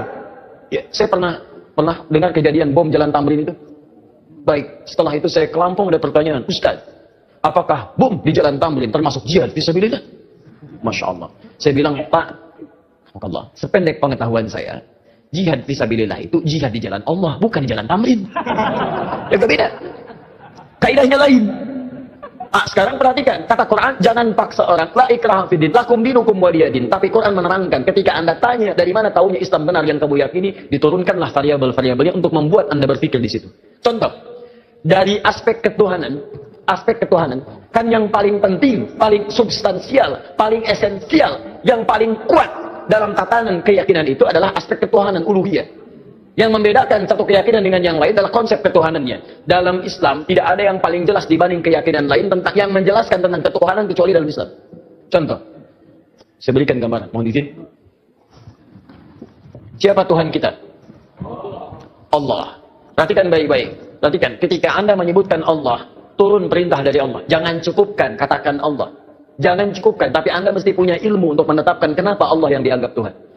Kenapa Allah yang kita yakini sebagai Tuhan? Perhatikan, ketika Nabi ditanya oleh orang kafir Quraisy pada saat itu, "Hei, man rabbuk? Man rabbuk?" Karena ketika turun ayat, "Qul a'udzu birabbin nas, qul a'udzu birabbil falaq." Rabb. Kata mereka, siapa Rabb itu? Karena ini Tuhan-Tuhan kami pun, Lata, Uzza, Manat, itu Rabb juga. Rabb kamu siapa? Turun, qul huwa, katakan huwa. Rabb itu Allah. Saya tulis. Allah. Ketika menyebutkan Allah, perhatikan. Quran surah 47 ayat 19. Fa'lam, Anda mesti punya ilmu. Annahu la ilaha illallah, untuk menetapkan tiada Tuhan selain Allah. Nah, sekarang lihat baik-baik ya. Dari namanya saja, Allah sudah menerangkan, saking jelasnya konsep ketuhanan dalam Islam, namanya saja itu tidak ada bandingannya. Kul, katakan Muhammad, huwa Allah, dialah Rabb itu Allah Ahad. Yang dari sifat namanya, dia punya sifat Ahad. Lihat sini. Kata Allah, kalau ada satu yang disebut Tuhan, dipertuhankan, maka ciri pertama, dia mesti beda dengan makhluk. Lihat baik-baik ya. Konsep ketuhanan dalam Islam mengatakan, setiap yang disebut Tuhan, yang diyakini sebagai Tuhan, itu mesti punya perbedaan dengan makhluk yang menuhankannya. Kalau Tuhan sama dengan makhluk, Khalik sama dengan makhluk, apa bedanya kemudian Khalik dengan makhluk? Di kaidah pertama, tidak boleh Allah sama dengan makhluk, Tuhan sama dengan makhluk. Kedua, tidak boleh bahkan Tuhan lebih rendah dari makhluk. Jadi kalau manusia makhluk kuat, Tuhan harus lebih kuat. Kalau makhluknya misalnya punya kekuatan, Tuhan mesti lebih kuat dibandingkan dengan itu. Sepakat sampai sini? Namanya pun mesti beda dengan makhluk. Lihat, nama Tuhan Allah sifatnya Ahad. Ada Wahid, ada Ahad, itu beda. Kalau Wahid, satu masih mungkin ada dua. Itsnain, tsalatsa, arba'. Tapi kalau Ahad, satu-satunya yang tidak ada duanya. Sekarang perhatikan baik-baik. Dari segi namanya saja, itu sudah punya mukjizat. Kata Allah, nama ini tidak akan pernah ada duanya. Dan setiap Anda hilangkan setiap hurufnya akan menunjuk pada zat yang satu. Contoh. Allah. Saya hilangkan kemudian satu hamzah wasalnya. Ini. Baca. Lillahi ma fis samawati wa ma fil ardh. Saya hilangkan satu huruf masih menunjuk pada yang satu. Ahad. Lillah. Saya hilangkan satu lamnya. Lam satu hilang. Ya, pasti dia ikut hilang. Baca. Lahu mulkus samawati wal ard. Lah masih menunjuk kepada Allah. Saya hilangkan lamnya. Baca. Hu itu singkatan dari huwa asalnya. Hu singkatan dari huwa. Karena ketika Anda baca huwa wakaf di sini, maka Anda hilangkan wa-nya, baca hu-nya. Quran surah kedua Al-Baqarah ayat 255, paling kiri pertengahan. Allahu la ilaha illa huwal hayyul qayyum, waqaf bi huwa. Allahu la ilaha illa wa-nya sudah dibaca. Kalau Anda ingin baca, Anda munculkan lagi huwa. Lihat, ketika Anda waqaf di situ, Allahu la ilaha illa asalnya dari huwa, menunjuk kepada Allah. Kalau Anda tanya, siapa itu huwa Ustaz? Kembalikan ke ayat Quran surah ke-112. Kul huwa Allahu ahad. Kul huwa Allahu ahad. Masih menunjuk kepada Allah. Kalau saya hapuskan kemudian, ini saya hapus lagi. Kelihatan? Tidak. Setiap yang tidak kelihatan disebut dengan ghaib. Maka Allah kemudian menerangkan dalam Quran surah kedua ayat yang ketiga, alladzina yu'minuna bil ghaib. Masih menunjuk kepada ghaib itu ahad. Allah. Setiap huruf dihilangkan masih menunjuk pada zat yang sama. Itu baru namanya saja. Sekarang Anda hadirkan segala nama yang dipertuhankan di sini, tuliskan. Ambil contoh saja. Saya tidak tuliskan untuk menghormati kepercayaan yang lain. Tapi kalau Anda ingin coba, silakan masukkan. Karena kita agak sensitif nih, pulang dari sini jadi tersangka nanti saya. Bisa. Ada yang mempertuhankan dengan nama misalnya, bisa saja, bisa dengan nama yang luas. Bisa saja. Bisa. Tulis. Buang S-nya. Jadi apa? Menunjuk pada makna yang berbeda. Buang I-nya. Jadi apa? Buang L-nya jadi apa? Buang U-nya jadi apa? Buang T-nya jadi apa? Nggak ada sama sekali. Masukkan nama-nama yang dipertuhankan, tuliskan hurufnya, tuliskan namanya. Semua nama dari kepercayaan apapun, tuliskan. Ketika Anda hilangkan setiap hurufnya tidak akan menunjuk pada zat yang sama. Perhatikan, dari namanya saja sudah menunjukkan bahwa ini nama bukan nama biasa. Jadi benar ketika Allah mengatakan memilih namanya fa'lam annahu la ilaha illallah. Ini menunjukkan keyakinan yang paripurna, baru namanya. Saya belum bicara rububiyahnya, saya belum bicara asma wa sifatnya, itu saya baru bicara tentang namanya saja. Maka kalau namanya saja sudah punya mukjizat jauh dibandingkan yang lainnya, maka bagaimana kemudian kita menolaknya sebagai Tuhan? Belum yang lainnya, lam yalid wa lam yulad, tidak diperanak dan tidak diperanakan. Kalau Tuhan itu hasil dari anak berarti sama dengan makhluk. Dia kan bedanya, Tuhan Khalik mesti beda dengan makhluk. Manusia mengandung melahirkan. Tuhan tidak boleh mengandung, tidak boleh melahirkan. Kalau Tuhan mengandung melahirkan berarti sama dengan makhluk. Jelas ya? Baik, makanya Allah menolak. Saya tidak dilahirkan, saya tidak melahirkan. Kalau saya punya sifat itu sama dengan makhluk. Kalau kalian menyamakan Tuhan, apa kalian menyembah Tuhan? Masing-masing aja aku Tuhan. Walam yakul lahu kufuwan ahad, dan tidak punya partner dalam kekuasaannya. Wah, kalau punya partner bahaya. Tuhan ini pengen begini, Tuhan itu pengen begitu. Ya, ada Tuhan pemberi nikmat, ada Tuhan pemberi azab. Begitu mau diberikan nikmat, kata yang azab, jangan, karena saya mau mengazab itu. Kata yang pemberi nikmat, jangan dulu, saya berikan itu. Ribut sama Tuhan. Jelas ya? Jadi kalau kita meyakini misalnya Islam agama yang hak, kemudian itu mengantarkan kita ke surga. Ketika Anda yakin dengan Allah disebut beriman.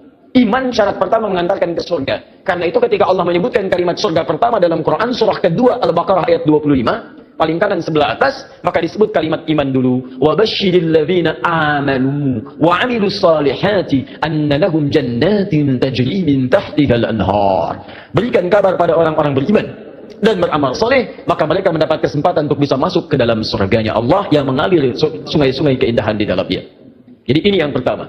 Jadi kalau ada misalnya, mohon maaf ya, mohon maaf, orang-orang meyakini, oh agama saya benar mengantarkan ke surga, kita bisa uji dengan keterangan-keterangan dalam Al-Quran. Jelas ya? Tayyib. Sekarang apakah kalau orang Yahudi Nasrani meyakini masuk surga, kita meyakini sama tasyabbuh? Anda pahami dulu apa itu tasyabbuh. Sehingga dengan memahami kalimatnya kita bisa menerangkan hukumnya. Nah, sekarang ini banyak orang menyimpulkan satu hukum tapi tidak paham dengan esensinya. Tasyabbuh itu artinya menyerupai perbuatan-perbuatan yang dengan penyerupaan itu mengesankan dia bagian dari orang yang mengerjakannya. Bisa. Tasyabbuh itu dibagi dua. Tasyabbuh yang sama sekali. Nggak boleh. Yang terkait dengan ibadah kita. Antum kenal Kiai Haji Muhammad Hashim bin Asy'ari pendiri NU? Kenal di mana? Luar biasa memang ini. Utsman bin Affan kenal, ini Umar bin Khattab kenal, luar biasa ya. Kiai Hashim kenal, dia sudah wafat, beliau sudah lama wafatnya. Kiai Haji Muhammad Hashim bin Asy'ari bin Abdul Wahid bin Abdul Halim. Abdul Halim dikenal dengan Sultan Hadi Wijaya, ya, atau dikenal dengan Pangeran Benawa bin Abdullah, dikenal dengan Joko Tingkir bin Abdul Aziz bin Abdul Fattah bin Abdul Rahman, Walid dan Aidul Yaqin, anak dari Sunan Giri. Baik, anak Maulana Ishaq, anak dari Sunan Giri. Jadi masih nyambung ke Sunan Giri. Saya sebutkan tadi malam, ya, Sunan Giri punya beberapa anak, di antaranya adalah terhubung kepada ayahandanya Maulana Ishaq. Beliau mendirikan Nahdlatul Ulama tanggal 31 Januari tahun 1926, menulis 19 kitab. Saya punya semua kumpulan kitab beliau. Itu kitab keduanya, namanya Risalah Ahlus Sunnah wal Jamaah. Masya Allah, sangat luar biasa kajian yang sudah disampaikan oleh guru kita. Sahabat beriman yang dirahmati Allah, tetaplah di channel ini karena kajian ini belum selesai. Tentunya masih banyak lagi hal-hal menarik yang akan kita dengarkan bersama dari guru kita. Tetaplah di channel ini dan mari kita lanjutkan kembali. Selamat mendengarkan. Buka di halaman ke-14. Paling kanan sebelah atas, baris yang kelima sampai 7. Ujung baris yang kelima sampai ke baris nomor 7. Itu beliau mencontohkan tasyabbuh paling gampang dipahami yang terjadi di Pulau Jawa dan sekitarnya di Nusantara. Dibuka di halaman ke-9 paling kiri sebelah atas, faslun, fasal pembahasan fi dhuhuril bid'ah fi ardi Jawa, tentang munculnya bid'ah. Bid'ah di sini bukan masalah fikih tapi akidah, keyakinan. Ya, di negeri Jawa, di Pulau Jawa. Kemudian wantisyariha wal mubtadi'ina fiha, dan penyebarannya bagaimana dia menyebar serta tokoh-tokohnya. Di antara yang disebut dengan bid'ah adalah tasyabbuh fil aqaid. Menyerupakan dalam keyakinan-keyakinan di pemeluk lain. Apa di antaranya kata beliau? Pada masa penjajahan dulu itu, datanglah kemudian para penjajah, plus bukan dengan penjajahan saja, tapi dengan keyakinannya. Mereka membangun kanais, pusat-pusat ibadah mereka. Ya, kalau dulu yang datang itu Portugis, maka dia bangun gereja, kemudian juga Belanda datang bangun gereja. Ketika dibangun, dia kemudian mengajak dengan misi supaya orang-orang konvert pindah agama pada keyakinan mereka. Bagaimana caranya? Salah satunya dengan tasyabuh. Mengajak kemudian dengan pakaian-pakaian, ya, ciri khas pakai topi-topi khusus, pakaian-pakaian khusus dengan pakaian yang dipakai mereka untuk ibadah. Ada yang memberikan biskuit, ada yang memberikan makanan macam-macam. Kata beliau, memberikan fatwa pada saat itu, siapa yang bertasyabbuh mengenakan pakaian bizayyihim, pakaian-pakaian khas mereka. Misal, maaf, ya, pakaian topinya dipakai. Kemudian bisa menggunakan pakaian-pakaian tertentu yang memang digunakan untuk kepentingan ibadah agama tertentu. Maka beliau hukumi yang seperti itu tasyabbuh bil kufri fahuwa kafirun wa haramun. Yang seperti itu dihukumi dengan haram. Tasyabbuh itu artinya menyerupakan dari perbuatan yang dengan perbuatan itu menunjukkan pola ibadah tertentu, pola keyakinan tertentu yang dilarang dalam Islam. Jelas? Ada orang beda kepercayaan dengan kita, dia mengenakan pakaian, tak ikuti pakaian itu disebut tasyabbuh yang dilarang. Ada orang punya kebiasaan, misal ada ulang tahun, tiup lilin, tiup lilinnya, tiup nggak mati-mati, ya, masya Allah, karena lilin ditutup dengan gelas, ya kan, masya Allah. Tiup, bisa, nggak mati-mati, tiup, nah itu kebudayaan yang dilarang. Valentine misalnya kan, Valentine, 17 Februari, kebudayaan datang dari luar, ya bertentangan dengan nilai agama, merusak akidah, muncul banyak yang haram di situ, ikhtilat di antara remaja, haram. Anda ikuti tasyabbuh dengan itu, haram hukumnya, itu yang disebut tasyabbuh. Ya, tapi kalau tasyabbuh dalam muamalah yang dibenarkan, itu gak ada masalah. Misal orang Yahudi pakai pesawat, kita pakai pesawat itu nggak ada masalah. Ya jangan diserupakan. Pesawat, Yahudi pakai pesawat, saya pakai pesawat, haram. Masya Allah. Tiba-tiba datang panggilan haji, menunaikan ibadah haji. Baik, hei siap berangkat besok haji, masya Allah siap. Pakai apa? Pesawat, haram ah. Mau pakai apa? Kuda aja. Mahal. Bagaimana pakai kuda dari Lombok ke Mekah? Susah. Ya itu handphone. Orang Nasrani pakai handphone, antum pakai handphone. Ya jadi jangan diserupakan. Oh, Nasrani handphone, saya pakai handphone, berarti haram. Tidak. Ya, Anda boleh gunakan itu ketika mereka menggunakan, Anda gunakan. Cuma perbedaannya bagaimana cara Anda menggunakan itu. Mereka gunakan misalnya untuk keyakinan mereka, Anda gunakan untuk keyakinan Anda. Update waktu sholat, masukkan program Quran di dalamnya. Ada yang sifatnya serupa, dia nelpon, Anda nelpon, itu bukan tasyabbuh. Kan itu pola umum dalam kehidupan. Dia bicara, Anda bicara. Dia makan, Anda makan. Itu bukan tasyabbuh. Cuma perbedaannya apa yang Anda makan, apa yang mereka makan. Bagaimana cara mencari makanan, bagaimana cara mereka mencari makanan. Itu yang membedakan antara mereka dengan kita. Makanya orang beriman ketika mencari makan pun disebut kalimat imannya dulu. Quran surah kedua ayat 172, paling tinggi sebelah atas. Ya ayyuhalladzina amanu kulu min thayyibati ma razaqnakum. Hei orang-orang beriman, silahkan cari makan dari apa ya rezeki yang telah kami tetapkan. Di orang beriman itu mau cari makan pun imannya disebutkan. Dan halalnya dibuang. Lihat. Ketika Allah menyebutkan manusia secara umum, kalimat halalnya muncul. Quran surah kedua ayat 168, paling kanan sebelah bawah. Ya ayyuhan nasu kulu mimma fil ardi halalan thayyiba. Hei manusia, silahkan cari makan dengan cara yang halal. Silahkan beraktivitas di bumi dengan cara yang halal. Tapi ketika menyebut orang beriman, halalnya dibuang. Ya ayyuhalladzina amanu kulu min thayyibati ma razaqnakum. Halalnya dibuang. Thayyibat dijamakkan. Thayyib jadi thayyibat. Kata para ulama tafsir, kenapa kalimat halalnya dibuang? Karena orang beriman itu imannya akan otomatis menuntun dia pada yang halal. Jadi kalau Anda mengaku beriman, masih mencari yang haram, ada yang salah dalam iman Anda. Ada yang keliru. Makanya orang beriman itu tidak mungkin melakukan perbuatan buruk. Datang ke kantor, tiba-tiba ada yang misalnya ngasih proyek yang tidak jelas, imannya akan menghentikan tangan dia untuk menyebut yang tidak jelas itu. Kalau mereka yakin masuk surga, kita yakin itu bukan tasyabbuh namanya. Tapi perbedaan keyakinan kita untuk didiskusikan mana yang terbenar di antara keyakinan itu. Di tasyabbuh itu sifatnya ada dua. Tasyabbuh dengan yang tidak dibenarkan sama sekali, yaitu perbuatan-perbuatan kufur yang bisa mengantarkan kita pada kufuran, atau perbuatan maksiat yang dilarang oleh ketentuan agama. Tapi kalau tasyabbuh dalam muamalah itu bukan tasyabbuh namanya, tapi hanya kegiatan-kegiatan rutinitas yang bisa kita kerjakan oleh setiap manusia. Alhamdulillahirrabbilalamin, demikianlah kajian penuh ilmu, hikmah, dan manfaat yang sudah kita dengarkan bersama dari guru kita. Semoga tausiah yang beliau sampaikan menjadi ilmu yang bermanfaat dalam kehidupan kita sehari-hari. Dan semoga kita semua bisa istiqomah dalam mengamalkannya. Amin ya rabbal alamin. Sahabat beriman yang dirahmati Allah, terima kasih banyak sudah menyimak tausiah ini sampai selesai. Doa dan harapan saya semoga sahabat semua selalu diberikan kesehatan, dimudahkan segala urusannya, dan dilancarkan rezekinya. Amin ya robbal alamin. Demikian yang dapat saya bagikan. Kurang lebihnya mohon maaf. Sampai bertemu lagi di kajian berikutnya. Wabillahi taufiq wal hidayah wa ridha wal inayah. Wassalamualaikum warahmatullahi wabarakatuh. Setelah kita mendengarkan bersama tausiah yang sangat luar biasa dari guru kita, sekarang mari kita lanjutkan aktivitas kita masing-masing. Semoga tausiah yang beliau sampaikan kepada kita semua menjadi ilmu yang bermanfaat dalam kehidupan kita sehari-hari, dan semoga kita semua bisa istiqomah dalam mengamalkannya. Amin ya robbal alamin. Selamat beraktivitas buat sahabat semua dan sukses selalu. Sampai bertemu lagi di video berikutnya. Wabillahi taufiq wal hidayah. Wassalamualaikum warahmatullahi wabarakatuh. Apalagi pakai bahasa jin. Tak jelaskan ini bahasa jinnya. Bismillahirrahmanirrahim. Wazqakin aqaja makarimakum wa yaqya wa inna ajanaum. Nah, itu bahasa khusus. Bahasa apa? Bahasa jin. Kalau bahasa malaikat, Bismillahirrahmanirrahim. Maqali inna kalimah Allah, maqali inna kalimah dunya al-khataliyama fi Allah. Maskun akariyama kalimah fi Allah. Hati-hati. Kita ini jangan sampai menyumpahkan diri sendiri.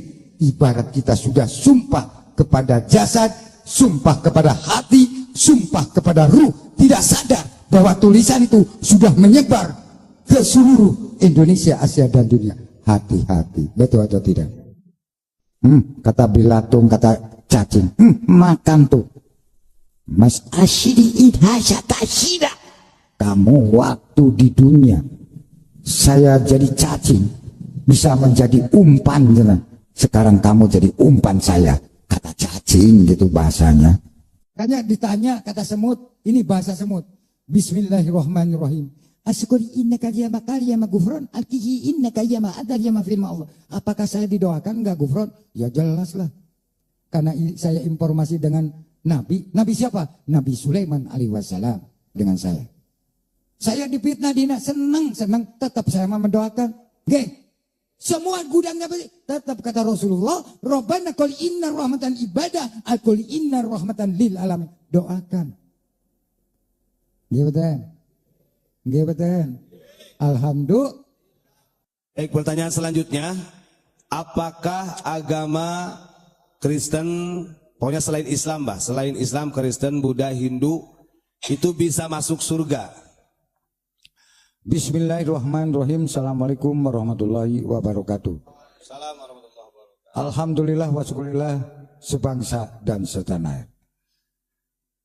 Agama disebut lintas agama. Apakah itu masuk surga? Ya masuk. Karena apa? Sudah ada gardu masing-masing. Betul nggak? Nabinya siapa? Atau malaikat siapa? Atau ulamanya siapa, pemimpinnya siapa, itu sudah ada channel-channelnya. Betul nggak? Ada juru kunci-kuncinya. Masuk surga. Masa Islam aja yang masuk surga? Ya enggak. Semua orang yang memiliki kepercayaan, dia punya keyakinan bahwa keyakinan itu akan mengantarkan dia pada maslahat. Silakan cek, kalau Anda tanyakan kepada non-muslim, dia pun akan yakin masuk surga. Bismillahirrahmanirrahim. Assalamualaikum warahmatullahi wabarakatuh. Alhamdulillahirrabbilalamin. Wassalatu wassalamu ala rasulillah wa ala alihi wa sahbihi wa mawalah amma ba'du. Sahabat beriman yang dimuliakan Allah, syukur alhamdulillah kita bertemu lagi di channel ini.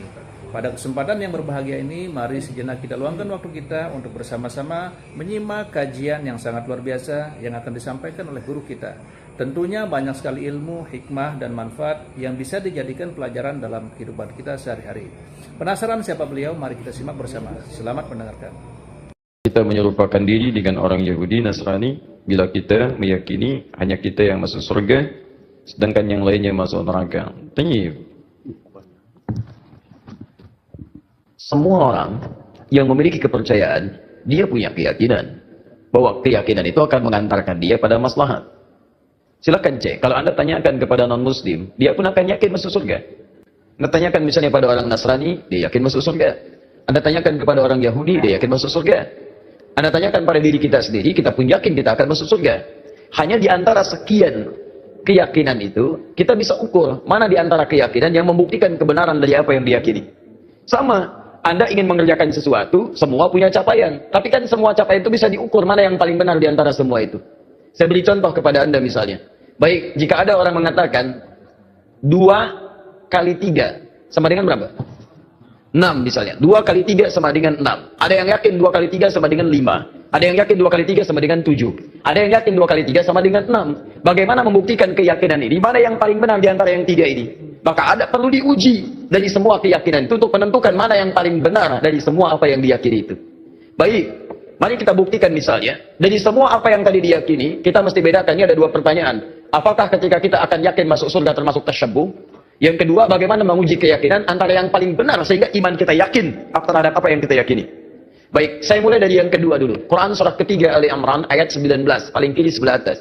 Innad dina indallahil Islam. Sungguh jika ada pun segala hal yang diyakini disebut dengan agama, din, maka yang paling benar kata Allah, yang saya ridhai hanya Islam. Islam. Mutlak, itu keyakinan kita. Ketika Allah menyebutkan yang paling benar Islam, bukan hanya menerangkan Islam benar, tapi menurunkan pemahaman-pemahaman supaya yakin cuma Islam yang benar, bukan yang lainnya. Dari mana? Mari kita uji. Dan ini secara ilmiah bisa kita bahas. Jadi jangan sampai antum mengecilkan orang lain tapi tidak punya argumentasi. Quran itu ketika menjelaskan sesuatu sifatnya argumentatif, nih keterangannya. Tapi dari keterangan ini saya tidak paksa Anda untuk meyakini apa yang saya yakini. Anda mau? Silahkan, saya nggak paksa. Itu indahnya Quran. Buka Quran surah kedua, ayat 256, paling kiri sebelah bawah. La ikraha fid din. Tidak boleh paksa orang untuk memeluk ad-din. Din yang dimaksud Islam. Quran surah 3 ayat 19. Inna dina indallahil Islam. Di dalam Islam nggak boleh paksa orang. Apalagi dengan senjata, nggak boleh. Tembak orang, bom orang, bunuh orang, itu nggak boleh, dilarang. Ya, saya pernah dengar kejadian bom Jalan Tamrin itu. Baik, setelah itu saya ke Lampung, ada pertanyaan, Ustaz, apakah bom di Jalan Tamrin termasuk jihad fisabilillah?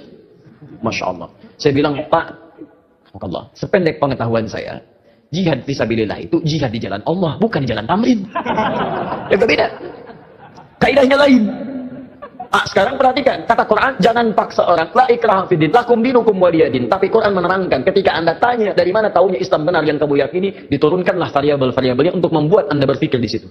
Contoh, dari aspek ketuhanan, kan yang paling penting, paling substansial, paling esensial, yang paling kuat dalam tatanan keyakinan itu adalah aspek ketuhanan uluhiyah. Yang membedakan satu keyakinan dengan yang lain adalah konsep ketuhanannya. Dalam Islam tidak ada yang paling jelas dibanding keyakinan lain tentang yang menjelaskan tentang ketuhanan kecuali dalam Islam. Contoh, saya berikan gambaran, mohon izin. Siapa Tuhan kita? Allah. Perhatikan baik-baik. Perhatikan, ketika Anda menyebutkan Allah, turun perintah dari Allah. Jangan cukupkan, katakan Allah. Jangan cukupkan, tapi Anda mesti punya ilmu untuk menetapkan kenapa Allah yang dianggap Tuhan. Kenapa Allah yang kita yakini sebagai Tuhan? Perhatikan, ketika Nabi ditanya oleh orang kafir Quraisy pada saat itu, "Hei, man rabbuk? Man rabbuk?" Karena ketika turun ayat, "Qul a'udzu birabbin nas, qul a'udzu birabbil falaq." Rabb. Kata mereka, siapa Rabb itu? Karena ini Tuhan-Tuhan kami pun, Lata, Uzza, Manat, itu Rabb juga. Rabb kamu siapa? Turun, qul huwa, katakan huwa yang disebut Rabb itu Allah. Saya tulis. Allah. Ketika menyebutkan Allah, perhatikan. Quran surah 47 ayat 19. Fa'lam, Anda mesti punya ilmu. Annahu la ilaha illallah, untuk menetapkan tiada Tuhan selain Allah. Nah, sekarang lihat baik-baik ya. Dari namanya saja, Allah sudah menerangkan, saking jelasnya konsep ketuhanan dalam Islam, namanya saja itu tidak ada bandingannya. Kul, katakan Muhammad, huwa Allah, dialah Rabb itu Allah Ahad. Yang dari sifat namanya, dia punya sifat Ahad. Lihat sini. Kata Allah, kalau ada satu yang disebut Tuhan, dipertuhankan, maka ciri pertama, dia mesti beda dengan makhluk. Lihat baik-baik ya. Konsep ketuhanan dalam Islam mengatakan, setiap yang disebut Tuhan, yang diyakini sebagai Tuhan, itu mesti punya perbedaan dengan makhluk yang menuhankannya. Kalau Tuhan sama dengan makhluk, Khalik sama dengan makhluk, apa bedanya kemudian Khalik dengan makhluk? Di kaidah pertama, tidak boleh Allah sama dengan makhluk, Tuhan sama dengan makhluk. Kedua, tidak boleh bahkan Tuhan lebih rendah dari makhluk. Jadi kalau manusia makhluk kuat, Tuhan harus lebih kuat. Kalau makhluknya misalnya punya kekuatan, Tuhan mesti lebih kuat dibandingkan dengan itu. Sepakat sampai sini? Namanya pun mesti beda dengan makhluk. Lihat, nama Tuhan Allah sifatnya Ahad. Ada Wahid, ada Ahad, itu beda. Kalau wahid, satu masih mungkin ada dua. Itsnain, tsalatsa, arba'. Tapi kalau ahad, satu-satunya yang tidak ada duanya. Sekarang perhatikan baik-baik. Dari segi namanya saja, itu sudah punya mukjizat. Kata Allah, nama ini tidak akan pernah ada duanya. Dan setiap Anda hilangkan setiap hurufnya akan menunjuk pada zat yang satu. Contoh. Allah. Saya hilangkan kemudian satu hamzah wasalnya. Ini. Baca. Lillahi ma fis samawati wa ma fil ard. Saya hilangkan satu huruf masih menunjuk pada yang satu. Ahad. Lillah. Saya hilangkan satu lamnya. Lam satu hilang. Ya, pasti dia ikut hilang. Baca. Lahu mulkus samawati wal ard. Lah masih menunjuk kepada Allah. Saya hilangkan lamnya. Baca. Hu itu singkatan dari huwa asalnya. Hu singkatan dari huwa. Karena ketika Anda baca huwa waqaf di sini, maka Anda hilangkan wa-nya, baca hu-nya. Quran surah kedua Al-Baqarah ayat 255, paling kiri pertengahan. Allahu la ilaha illa huwal hayyul qayyum, waqaf di huwa. Allahu la ilaha illa wa-nya enggak dibaca. Kalau Anda ingin baca, Anda munculkan lagi huwa. Lihat ketika Anda waqaf di situ, Allahu la ilaha illa asalnya dari huwa, menunjuk kepada Allah. Kalau Anda tanya, siapa itu huwa Ustaz? Kembalikan ke ayat Quran surah ke-112. Kul huwa Allahu ahad. Kul huwa Allahu ahad. Masih menunjuk kepada Allah. Kalau saya hapuskan kemudian, ini saya hapus lagi.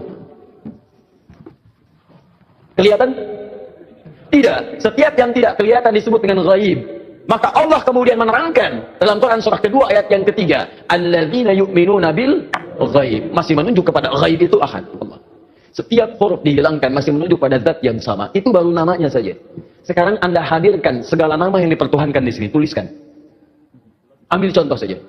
Saya tidak tuliskan untuk menghormati kepercayaan yang lain. Tapi kalau Anda ingin coba, silakan masukkan. Karena kita agak sensitif nih. Pulang dari sini jadi tersangka nanti saya. Bisa. Ada yang mempertuhankan dengan nama misalnya, bisa saja. Bisa dengan nama yang luas. Bisa saja. Bisa. Tulis. Buang S-nya. Jadi apa? Menunjuk pada makna yang berbeda. Buang I-nya. Jadi apa? Buang L-nya jadi apa? Buang U-nya jadi apa? Buang T-nya jadi apa? Nggak ada sama sekali. Masukkan nama-nama yang dipertuhankan, tuliskan hurufnya, tuliskan namanya. Semua nama dari kepercayaan apapun, tuliskan. Ketika Anda hilangkan setiap hurufnya tidak akan menunjuk pada zat yang sama. Perhatikan, dari namanya saja sudah menunjukkan bahwa ini nama bukan nama biasa. Jadi benar ketika Allah mengatakan memilih namanya fa'lam annahu la ilaha illallah. Ini menunjukkan keyakinan yang paripurna, baru namanya. Saya belum bicara rububiyahnya, saya belum bicara asma wa sifatnya. Itu saya baru bicara tentang namanya saja. Maka kalau namanya saja sudah punya mukjizat jauh dibandingkan yang lainnya, maka bagaimana kemudian kita menolaknya sebagai Tuhan? Belum yang lainnya, lam yalid wa lam yulad, tidak diberanak dan tidak diperanakan. Kalau Tuhan itu hasil dari anak berarti sama dengan makhluk. Dia kan bedanya, Tuhan Khalik mesti beda dengan makhluk. Manusia mengandung melahirkan. Tuhan tidak boleh mengandung, tidak boleh melahirkan. Kalau Tuhan mengandung melahirkan berarti sama dengan makhluk. Jelas ya? Baik, makanya Allah menolak. Saya tidak dilahirkan, saya tidak melahirkan. Kalau saya punya sifat itu sama dengan makhluk. Kalau kalian menyamakan Tuhan, apa kalian menyembah Tuhan? Masing-masing aja aku Tuhan. Baik. Walam yakul lahu kufuwan ahad, dan tidak punya partner dalam kekuasaannya. Wah, kalau punya partner bahaya. Tuhan ini pengen begini, Tuhan itu pengen begitu. Ya, ada Tuhan pemberi nikmat, ada Tuhan pemberi azab. Begitu mau diberikan nikmat, kata yang azab, jangan, karena saya mau mengazab itu. Kata yang pemberi nikmat, jangan dulu, saya berikan itu. Ribut sama Tuhan. Jelas ya? Jadi kalau kita meyakini misalnya Islam agama yang hak, kemudian itu mengantarkan kita ke surga. Ketika Anda yakin dengan Allah disebut beriman. Iman syarat pertama mengantarkan ke surga. Karena itu ketika Allah menyebutkan kalimat surga pertama dalam Quran surah kedua Al-Baqarah ayat 25, paling kanan sebelah atas, maka disebut kalimat iman dulu. Wa basyiril ladzina amanu wa 'amilus salihati anna lahum jannatin tajri min tahtihal anhar. Berikan kabar pada orang-orang beriman dan beramal soleh, maka mereka mendapat kesempatan untuk bisa masuk ke dalam surganya Allah yang mengalir sungai-sungai keindahan di dalamnya. Jadi ini yang pertama. Jadi kalau ada misalnya, mohon maaf ya, mohon maaf, orang-orang meyakini, oh agama saya benar mengantarkan ke surga, kita bisa uji dengan keterangan-keterangan dalam Al-Quran. Jelas ya? Tayyib. Sekarang apakah kalau orang Yahudi Nasrani meyakini masuk surga, kita meyakini sama tasyabbuh? Anda pahami dulu apa itu tasyabbuh. Sehingga dengan memahami kalimatnya kita bisa menerangkan hukumnya. Nah, sekarang ini banyak orang menyimpulkan satu hukum tapi tidak paham dengan esensinya. Tasyabbuh itu artinya menyerupai perbuatan-perbuatan yang dengan penyerupaan itu mengesankan dia bagian dari orang yang mengerjakannya. Bisa. Tasyabuh itu dibagi dua. Tasyabuh yang sama sekali. Nggak boleh. Yang terkait dengan ibadah kita. Antum kenal Kiai Haji Muhammad Hashim bin Asy'ari pendiri NU? Kenal di mana? Luar biasa memang ini. Utsman bin Affan kenal. Ini Umar bin Khattab kenal. Luar biasa ya. Kiai Hashim kenal. Dia sudah wafat, beliau sudah lama wafatnya. Kiai Haji Muhammad Hashim bin Asy'ari bin Abdul Wahid bin Abdul Halim. Abdul Halim dikenal dengan Sultan Hadi Wijaya, ya, atau dikenal dengan Pangeran Benawa. Bin Abdullah dikenal dengan Joko Tingkir. Bin Abdul Aziz bin Abdul Fattah bin Abdul Rahman. Walid dan Aidul Yaqin, anak dari Sunan Giri. Baik, anak Maulana Ishaq, anak dari Sunan Giri. Jadi masih nyambung ke Sunan Giri. Saya sebutkan tadi malam, ya, Sunan Giri punya beberapa anak, diantaranya adalah terhubung kepada ayahandanya Maulana Ishaq. Beliau mendirikan Nahdlatul Ulama tanggal 31 Januari tahun 1926. Menulis 19 kitab. Saya punya semua kumpulan kitab beliau. Itu kitab keduanya, namanya Risalah Ahlus Sunnah wal Jamaah. Masya Allah, sangat luar biasa kajian yang sudah disampaikan oleh guru kita. Sahabat beriman yang dirahmati Allah, tetaplah di channel ini karena kajian ini belum selesai. Tentunya masih banyak lagi hal-hal menarik yang akan kita dengarkan bersama dari guru kita. Tetaplah di channel ini dan mari kita lanjutkan kembali. Selamat mendengarkan. Buka di halaman ke-14. Paling kanan sebelah atas, baris yang ke-5 sampai 7. Ujung baris yang ke-5 sampai ke baris nomor 7. Itu beliau mencontohkan tasyabbuh paling gampang dipahami yang terjadi di Pulau Jawa dan sekitarnya di Nusantara. Dibuka di halaman ke-9, paling kiri sebelah atas, faslun, fasal, pembahasan fi dhuhuril bid'ah fi ardi Jawa. Tentang munculnya bid'ah. Bid'ah di sini bukan masalah fikih tapi akidah, keyakinan. Ya, di negeri Jawa, di Pulau Jawa. Kemudian wantisyariha wal mubtadi'ina fiha, dan penyebarannya bagaimana dia menyebar serta tokoh-tokohnya. Di antara yang disebut dengan bid'ah adalah tasyabbuh fil aqaid, menyerupakan dalam keyakinan-keyakinan di pemeluk lain. Apa di antaranya kata beliau? Pada masa penjajahan dulu itu, datanglah kemudian para penjajah, plus bukan dengan penjajahan saja tapi dengan keyakinannya. Mereka membangun kanais, pusat-pusat ibadah mereka. Ya, kalau dulu yang datang itu Portugis, maka dia bangun gereja, kemudian juga Belanda datang bangun gereja. Ketika dibangun, dia kemudian mengajak dengan misi supaya orang-orang convert pindah agama pada keyakinan mereka. Bagaimana caranya? Salah satunya dengan tasyabuh. Mengajak kemudian dengan pakaian-pakaian, ya, ciri khas pakai topi-topi khusus, pakaian-pakaian khusus dengan pakaian yang dipakai mereka untuk ibadah. Ada yang memberikan biskuit, ada yang memberikan makanan macam-macam. Kata beliau, memberikan fatwa pada saat itu, siapa yang bertasyabbuh mengenakan pakaian bizayyihim, pakaian-pakaian khas mereka. Misal, maaf, ya, pakaian topinya dipakai, kemudian bisa menggunakan pakaian-pakaian tertentu yang memang digunakan untuk kepentingan ibadah agama tertentu, maka beliau hukumi yang seperti itu tasyabbuh bil kufri fahuwa kafirun wa haramun. Yang seperti itu dihukumi dengan haram. Tasyabbuh itu artinya menyerupakan dari perbuatan yang dengan perbuatan itu menunjukkan pola ibadah tertentu, pola keyakinan tertentu yang dilarang dalam Islam. Jelas? Ada orang beda kepercayaan dengan kita, dia mengenakan pakaian, tak ikuti pakaian itu disebut tasyabbuh yang dilarang. Ada orang punya kebiasaan, misal ada ulang tahun, tiup lilin, tiup lilinnya, tiup nggak mati-mati, ya, masya Allah, karena lilin ditutup dengan gelas, ya kan, masya Allah. Bisa nggak mati-mati, tiup, nah itu kebudayaan yang dilarang. Valentine misalnya kan, Valentine, 17 Februari, kebudayaan datang dari luar. Ya, bertentangan dengan nilai agama, merusak akidah, muncul banyak yang haram di situ, ikhtilat di antara remaja, haram. Anda ikuti tasyabbuh dengan itu, haram hukumnya. Itu yang disebut tasyabbuh. Ya, tapi kalau tasyabbuh dalam muamalah yang dibenarkan itu gak ada masalah. Misal orang Yahudi pakai pesawat, kita pakai pesawat itu gak ada masalah. Ya, jangan diserupakan. Pesawat, Yahudi pakai pesawat, saya pakai pesawat, haram. Masya Allah. Tiba-tiba datang panggilan haji, menunaikan ibadah haji. Baik, hei, siap berangkat besok haji, masya Allah, siap. Pakai apa? Pesawat, haram ah. Mau pakai apa? Kuda aja, mahal. Bagaimana pakai kuda dari Lombok ke Mekah? Susah.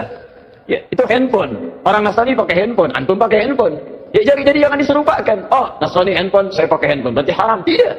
Ya, Anda boleh gunakan itu. Ketika mereka menggunakan, Anda gunakan. Cuma perbedaannya, bagaimana cara Anda menggunakan itu.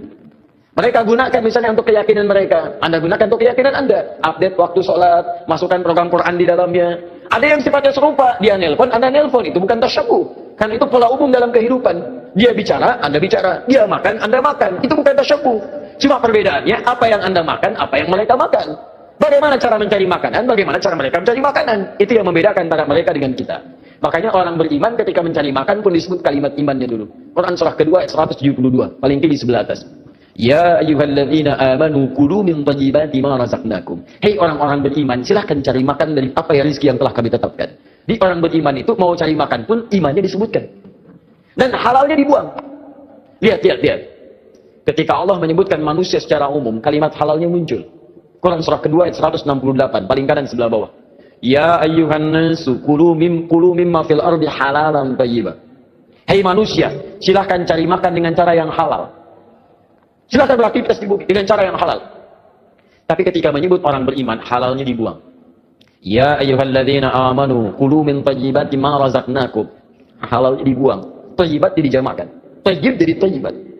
Kata para ulama tafsir, kenapa kalimat halalnya dibuang? Karena orang beriman itu imannya akan otomatis menuntun dia pada yang halal. Jadi kalau Anda mengaku beriman, masih mencari yang haram, ada yang salah dalam iman Anda. Ada yang keliru. Makanya orang beriman itu tidak mungkin melakukan perbuatan buruk. Datang ke kantor, tiba-tiba ada yang misalnya ngasih proyek yang tidak jelas, imannya akan menghentikan tangan dia untuk menyebut yang tidak jelas itu. Kalau mereka yakin masuk surga, kita yakin itu bukan tasyabuh namanya, tapi perbedaan keyakinan kita untuk didiskusikan mana yang terbenar di antara keyakinan itu. Di tasyabuh itu sifatnya ada dua, tasyabuh dengan yang tidak dibenarkan sama sekali, yaitu perbuatan-perbuatan kufur yang bisa mengantarkan kita pada kufuran, atau perbuatan maksiat yang dilarang oleh ketentuan agama. Tapi kalau tasyabuh dalam muamalah itu bukan tasyabuh namanya, tapi hanya kegiatan-kegiatan rutinitas yang bisa kita kerjakan oleh setiap manusia. Alhamdulillahirrabbilalamin, demikianlah kajian penuh ilmu, hikmah, dan manfaat yang sudah kita dengarkan bersama dari guru kita. Semoga tausiah yang beliau sampaikan menjadi ilmu yang bermanfaat dalam kehidupan kita sehari-hari. Dan semoga kita semua bisa istiqomah dalam mengamalkannya. Amin ya rabbal alamin. Sahabat beriman yang dirahmati Allah, terima kasih banyak sudah menyimak tausiah ini sampai selesai.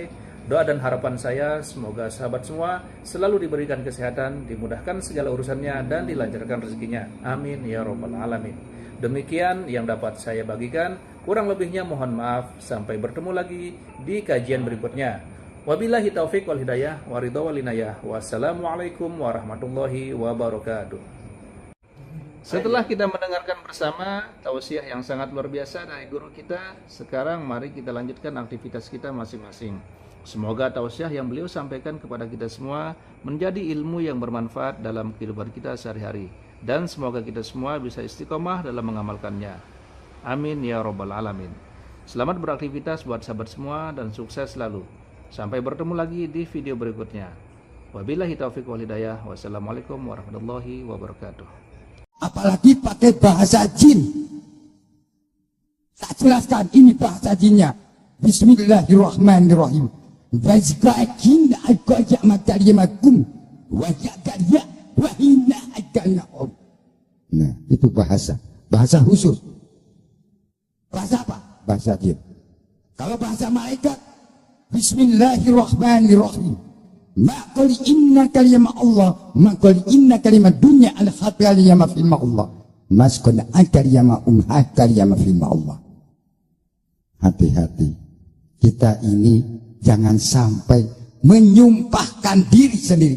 Ibarat kita sudah sumpah kepada jasad, sumpah kepada hati, sumpah kepada ruh. Tidak sadar bahwa tulisan itu sudah menyebar ke seluruh Indonesia, Asia, dan dunia. Hati-hati. Betul atau tidak? Kata Bilatung, kata cacing. Makan tuh. Mas asyiri idhasya tasyira. Kamu waktu di dunia saya jadi cacing, bisa menjadi umpan. Sekarang kamu jadi umpan saya. Kata cacing gitu bahasanya. Karena ditanya kata semut, ini bahasa semut. Bismillahirrahmanirrahim. Asyukuri innaka yama kariyama gufron, alkihi innaka yama adar yama firma Allah. Apakah saya didoakan enggak gufron? Ya jelas lah. Karena saya informasi dengan Nabi. Nabi siapa? Nabi Sulaiman alaihi wassalam dengan saya. Saya difitnah dina, senang, tetap saya mendoakan. Oke. Semua gudangnya tetap kata Rasulullah, Rabbana qul inna rahmatan ibadah, qul inna rahmatan lil alamin. Doakan. Gimana? Alhamdulillah. Baik, pertanyaan selanjutnya, apakah agama Kristen, pokoknya selain Islam, selain Islam, Kristen, Buddha, Hindu, itu bisa masuk surga? Bismillahirrahmanirrahim. Assalamualaikum warahmatullahi wabarakatuh. Alhamdulillah wa syukurillah sebangsa dan setanah air. Agama disebut lintas agama, apakah itu masuk surga? Ya masuk. Karena apa? Sudah ada gardu masing-masing. Betul nggak? Nabinya siapa? Atau malaikat siapa? Atau ulamanya siapa? Pemimpinnya siapa? Itu sudah ada channel-channelnya. Betul nggak? Ada juru kunci-kuncinya. Masuk surga. Masa Islam aja yang masuk surga? Ya enggak. Semua orang yang memiliki kepercayaan, dia punya keyakinan bahwa keyakinan itu akan mengantarkan dia pada maslahat. Silakan cek. Kalau Anda tanyakan kepada non-muslim, dia pun akan yakin masuk surga. Bismillahirrahmanirrahim. Assalamualaikum warahmatullahi wabarakatuh. Alhamdulillahirrabbilalamin. Wassalatu wassalamu ala rasulillah wa ala alihi wa sahbihi wa mawalah amma ba'du. Sahabat beriman yang dimuliakan Allah, syukur alhamdulillah kita bertemu lagi di channel ini. Pada kesempatan yang berbahagia ini, mari sejenak kita luangkan waktu kita untuk bersama-sama menyimak kajian yang sangat luar biasa yang akan disampaikan oleh guru kita. Tentunya banyak sekali ilmu, hikmah, dan manfaat yang bisa dijadikan pelajaran dalam kehidupan kita sehari-hari. Penasaran siapa beliau? Mari kita simak bersama. Selamat mendengarkan. Kita menyerupakan diri dengan orang Yahudi, Nasrani, bila kita meyakini hanya kita yang masuk surga, sedangkan yang lainnya masuk neraka. Tayyib. Semua orang yang memiliki kepercayaan, dia punya keyakinan bahwa keyakinan itu akan mengantarkan dia pada maslahat.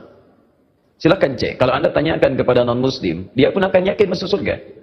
Anda tanyakan misalnya pada orang Nasrani, dia yakin masuk surga. Anda tanyakan kepada orang Yahudi, dia yakin masuk surga. Anda tanyakan pada diri kita sendiri, kita pun yakin kita akan masuk surga. Hanya di antara sekian keyakinan itu, kita bisa ukur mana di antara keyakinan yang membuktikan kebenaran dari apa yang diyakini. Sama. Anda ingin mengerjakan sesuatu, semua punya capaian. Tapi kan semua capaian itu bisa diukur mana yang paling benar di antara semua itu. Saya beri contoh kepada Anda misalnya. Baik, jika ada orang mengatakan 2 kali 3 sama dengan berapa? 6 misalnya. 2 kali 3 sama dengan 6. Ada yang yakin 2 kali 3 sama dengan 5. Ada yang yakin 2 kali 3 sama dengan 7. Ada yang yakin 2 kali 3 sama dengan 6. Bagaimana membuktikan keyakinan ini? Mana yang paling benar di antara yang 3 ini? Maka ada perlu diuji dari semua keyakinan itu untuk menentukan mana yang paling benar dari semua apa yang diyakini itu. Baik, mari kita buktikan misalnya. Dari semua apa yang tadi diyakini, kita mesti bedakan. Ini ada 2 pertanyaan. Apakah ketika kita akan yakin masuk surga termasuk tasyabbuh? Yang kedua, bagaimana menguji keyakinan antara yang paling benar sehingga iman kita yakin terhadap apa yang kita yakini. Baik, saya mulai dari yang kedua dulu. Quran surah ketiga Ali Imran ayat 19, paling kiri sebelah atas. Inna ad-dina 'indallahil Islam. Sungguh jika ada pun segala hal yang diyakini disebut dengan agama, din, maka yang paling benar kata Allah, yang saya ridhai hanya Islam. Islam. Mutlak, itu keyakinan kita. Ketika Allah menyebutkan yang paling benar Islam, bukan hanya menerangkan Islam benar, tapi menurunkan pemahaman-pemahaman supaya yakin cuma Islam yang benar, bukan yang lainnya. Dari mana? Mari kita uji. Dan ini secara ilmiah bisa kita bahas. Jadi jangan sampai antum mengecilkan orang lain tapi tidak punya argumentasi. Quran itu ketika menjelaskan sesuatu sifatnya argumentatif, nih keterangannya. Tapi dari keterangan ini saya tidak paksa Anda untuk meyakini apa yang saya yakini.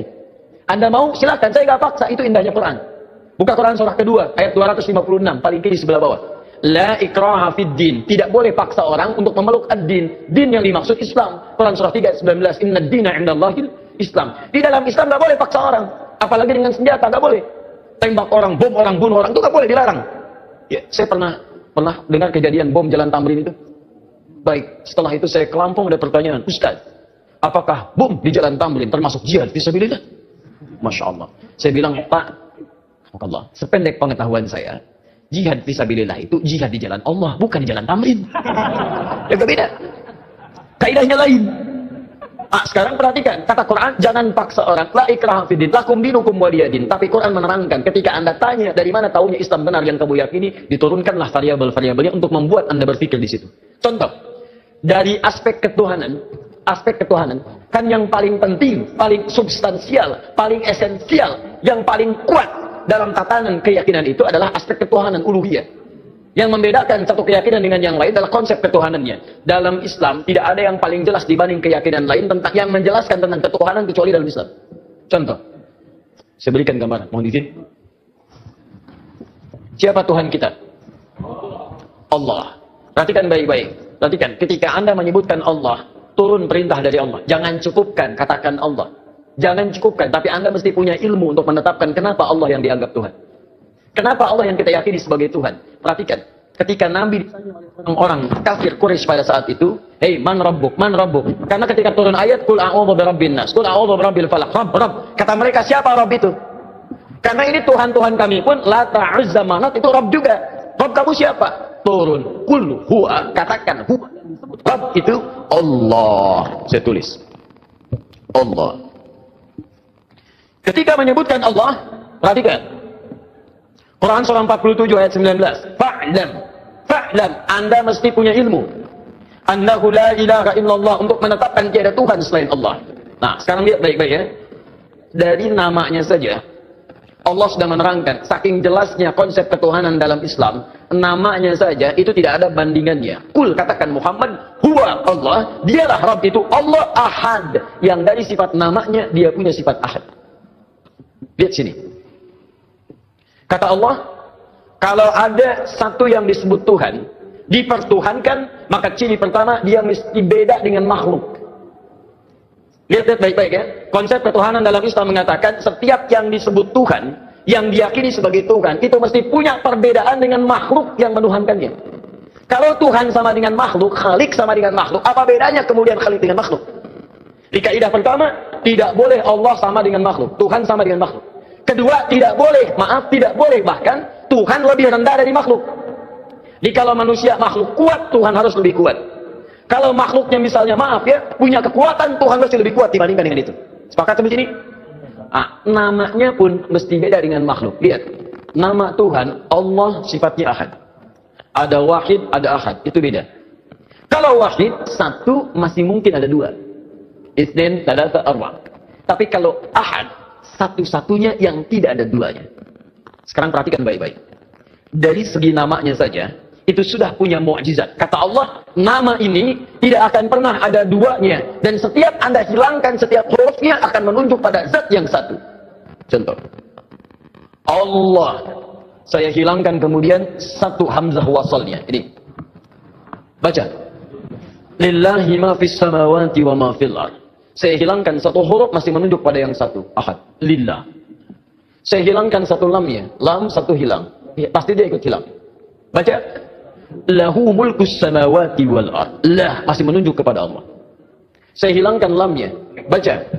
Hu itu singkatan dari huwa asalnya. Hu singkatan dari huwa. Karena ketika Anda baca huwa waqaf di sini, maka Anda hilangkan wa-nya, baca hu-nya. Quran surah kedua Al-Baqarah ayat 255, paling kiri pertengahan.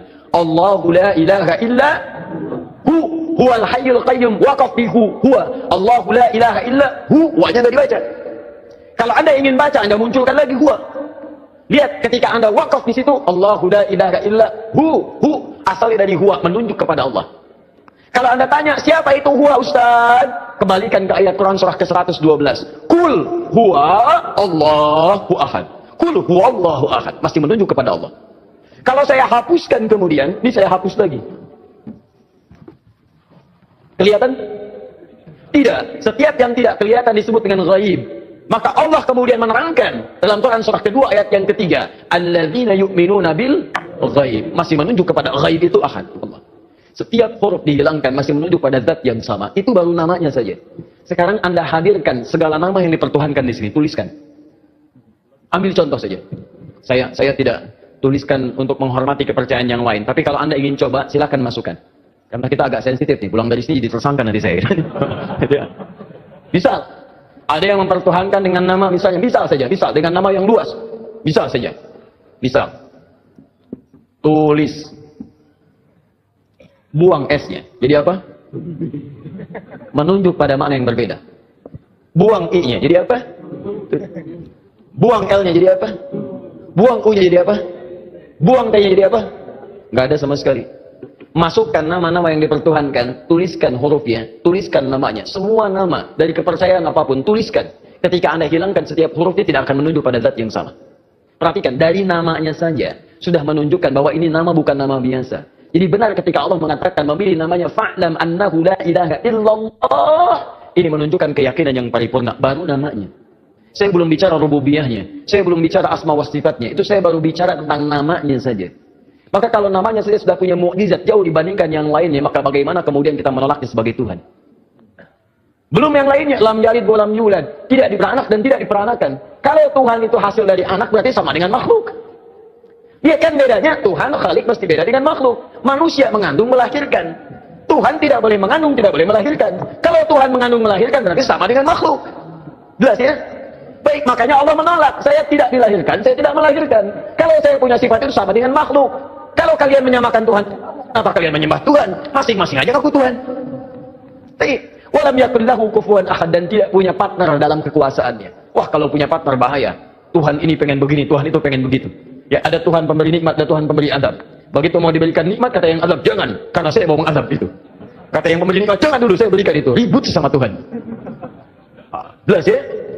Jadi kalau kita meyakini misalnya Islam agama yang hak, kemudian itu mengantarkan kita ke surga. Ketika Anda yakin dengan Allah disebut beriman.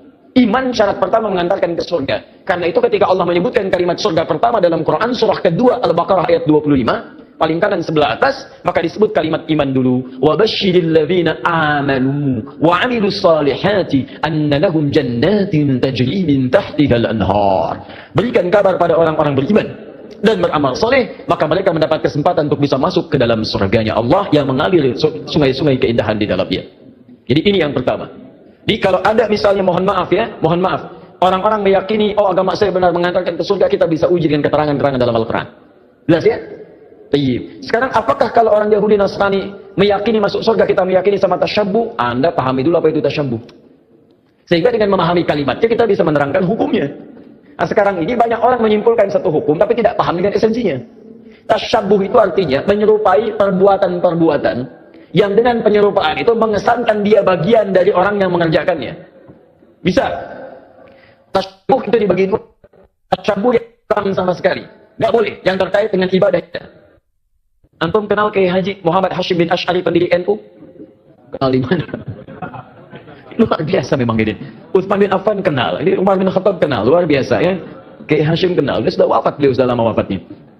Kiai Haji Muhammad Hashim bin Asy'ari bin Abdul Wahid bin Abdul Halim. Abdul Halim dikenal dengan Sultan Hadi Wijaya, ya, atau dikenal dengan Pangeran Benawa. Bin Abdullah dikenal dengan Joko Tingkir. Bin Abdul Aziz bin Abdul Fattah bin Abdul Rahman. Walid dan Aidul Yaqin, anak dari Sunan Giri. Baik, anak Maulana Ishaq, anak dari Sunan Giri. Jadi masih nyambung ke Sunan Giri. Saya sebutkan tadi malam, ya, Sunan Giri punya beberapa anak, di antaranya adalah terhubung kepada ayahandanya Maulana Ishaq.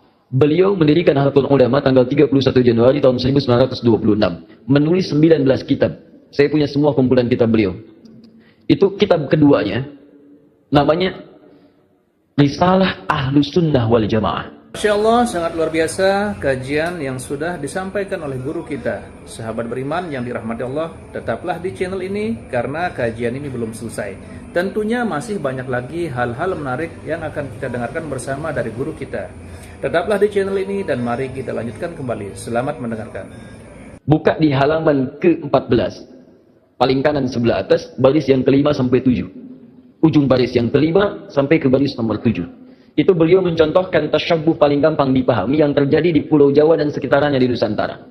Dibuka di halaman ke-9, paling kiri sebelah atas, faslun, fasal, pembahasan fi dhuhuril bid'ah fi ardi Jawa. Tentang munculnya bid'ah. Bid'ah di sini bukan masalah fikih tapi akidah, keyakinan. Ya, di negeri Jawa, di Pulau Jawa. Kemudian wantisyariha wal mubtadi'ina fiha, dan penyebarannya bagaimana dia menyebar serta tokoh-tokohnya. Di antara yang disebut dengan bid'ah adalah tasyabbuh fil aqaid, menyerupakan dalam keyakinan-keyakinan di pemeluk lain. Apa di antaranya kata beliau? Pada masa penjajahan dulu itu, datanglah kemudian para penjajah, plus bukan dengan penjajahan saja tapi dengan keyakinannya. Mereka membangun kanais, pusat-pusat ibadah mereka. Ya, kalau dulu yang datang itu Portugis, maka dia bangun gereja, kemudian juga Belanda datang bangun gereja. Ketika dibangun, dia kemudian mengajak dengan misi supaya orang-orang konvert pindah agama pada keyakinan mereka. Bagaimana caranya? Salah satunya dengan tasyabuh. Mengajak kemudian dengan pakaian-pakaian, ya, ciri khas pakai topi-topi khusus, pakaian-pakaian khusus dengan pakaian yang dipakai mereka untuk ibadah. Ada yang memberikan biskuit, ada yang memberikan makanan macam-macam. Kata beliau, memberikan fatwa pada saat itu, siapa yang bertasyabbuh mengenakan pakaian bizayyihim, pakaian-pakaian khas mereka. Bisa, maaf, ya, pakaian topinya dipakai. Kemudian bisa menggunakan pakaian-pakaian tertentu yang memang digunakan untuk kepentingan ibadah agama tertentu. Maka beliau hukumi yang seperti itu tasyabbuh bil kufri fahuwa kafirun wa haramun. Yang seperti itu dihukumi dengan haram. Tasyabuh itu artinya menyerupakan dari perbuatan yang dengan perbuatan itu menunjukkan pola ibadah tertentu, pola keyakinan tertentu yang dilarang dalam Islam. Jelas? Ada orang beda kepercayaan dengan kita, dia mengenakan pakaian, tak ikuti pakaian itu disebut tasyabuh yang dilarang. Ada orang punya kebiasaan, misal ada ulang tahun, tiup lilin, tiup lilinnya, tiup nggak mati-mati, ya masya Allah, karena lilin ditutup dengan gelas, ya kan, masya Allah. Bisa nggak mati-mati, tiup, nah itu kebudayaan yang dilarang. Valentine misalnya kan, Valentine, 17 Februari, kebudayaan datang dari luar, ya bertentangan dengan nilai agama, merusak akidah, muncul banyak yang haram di situ, ikhtilat di antara remaja, haram. Anda ikuti tasyabuh dengan itu, haram hukumnya. Itu yang disebut tasyabuh. Ya, tapi kalau tasyabuh dalam muamalah yang dibenarkan itu gak ada masalah. Misal orang Yahudi pakai pesawat, kita pakai pesawat itu gak ada masalah. Ya, jangan diserupakan. Pesawat, Yahudi pakai pesawat, saya pakai pesawat, haram. Masya Allah. Tiba-tiba datang panggilan haji, menunaikan ibadah haji. Baik, hei siap berangkat besok haji, masya Allah, siap. Pakai apa? Pesawat, haram ah. Mau pakai apa? Kuda aja. Mahal. Bagaimana pakai kuda dari Lombok ke Mekah? Susah. Ya, itu handphone. Orang Nasrani pakai handphone, antum pakai handphone. Ya, jadi jangan diserupakan. Oh, Nasrani handphone, saya pakai handphone, berarti haram. Tidak. Ya,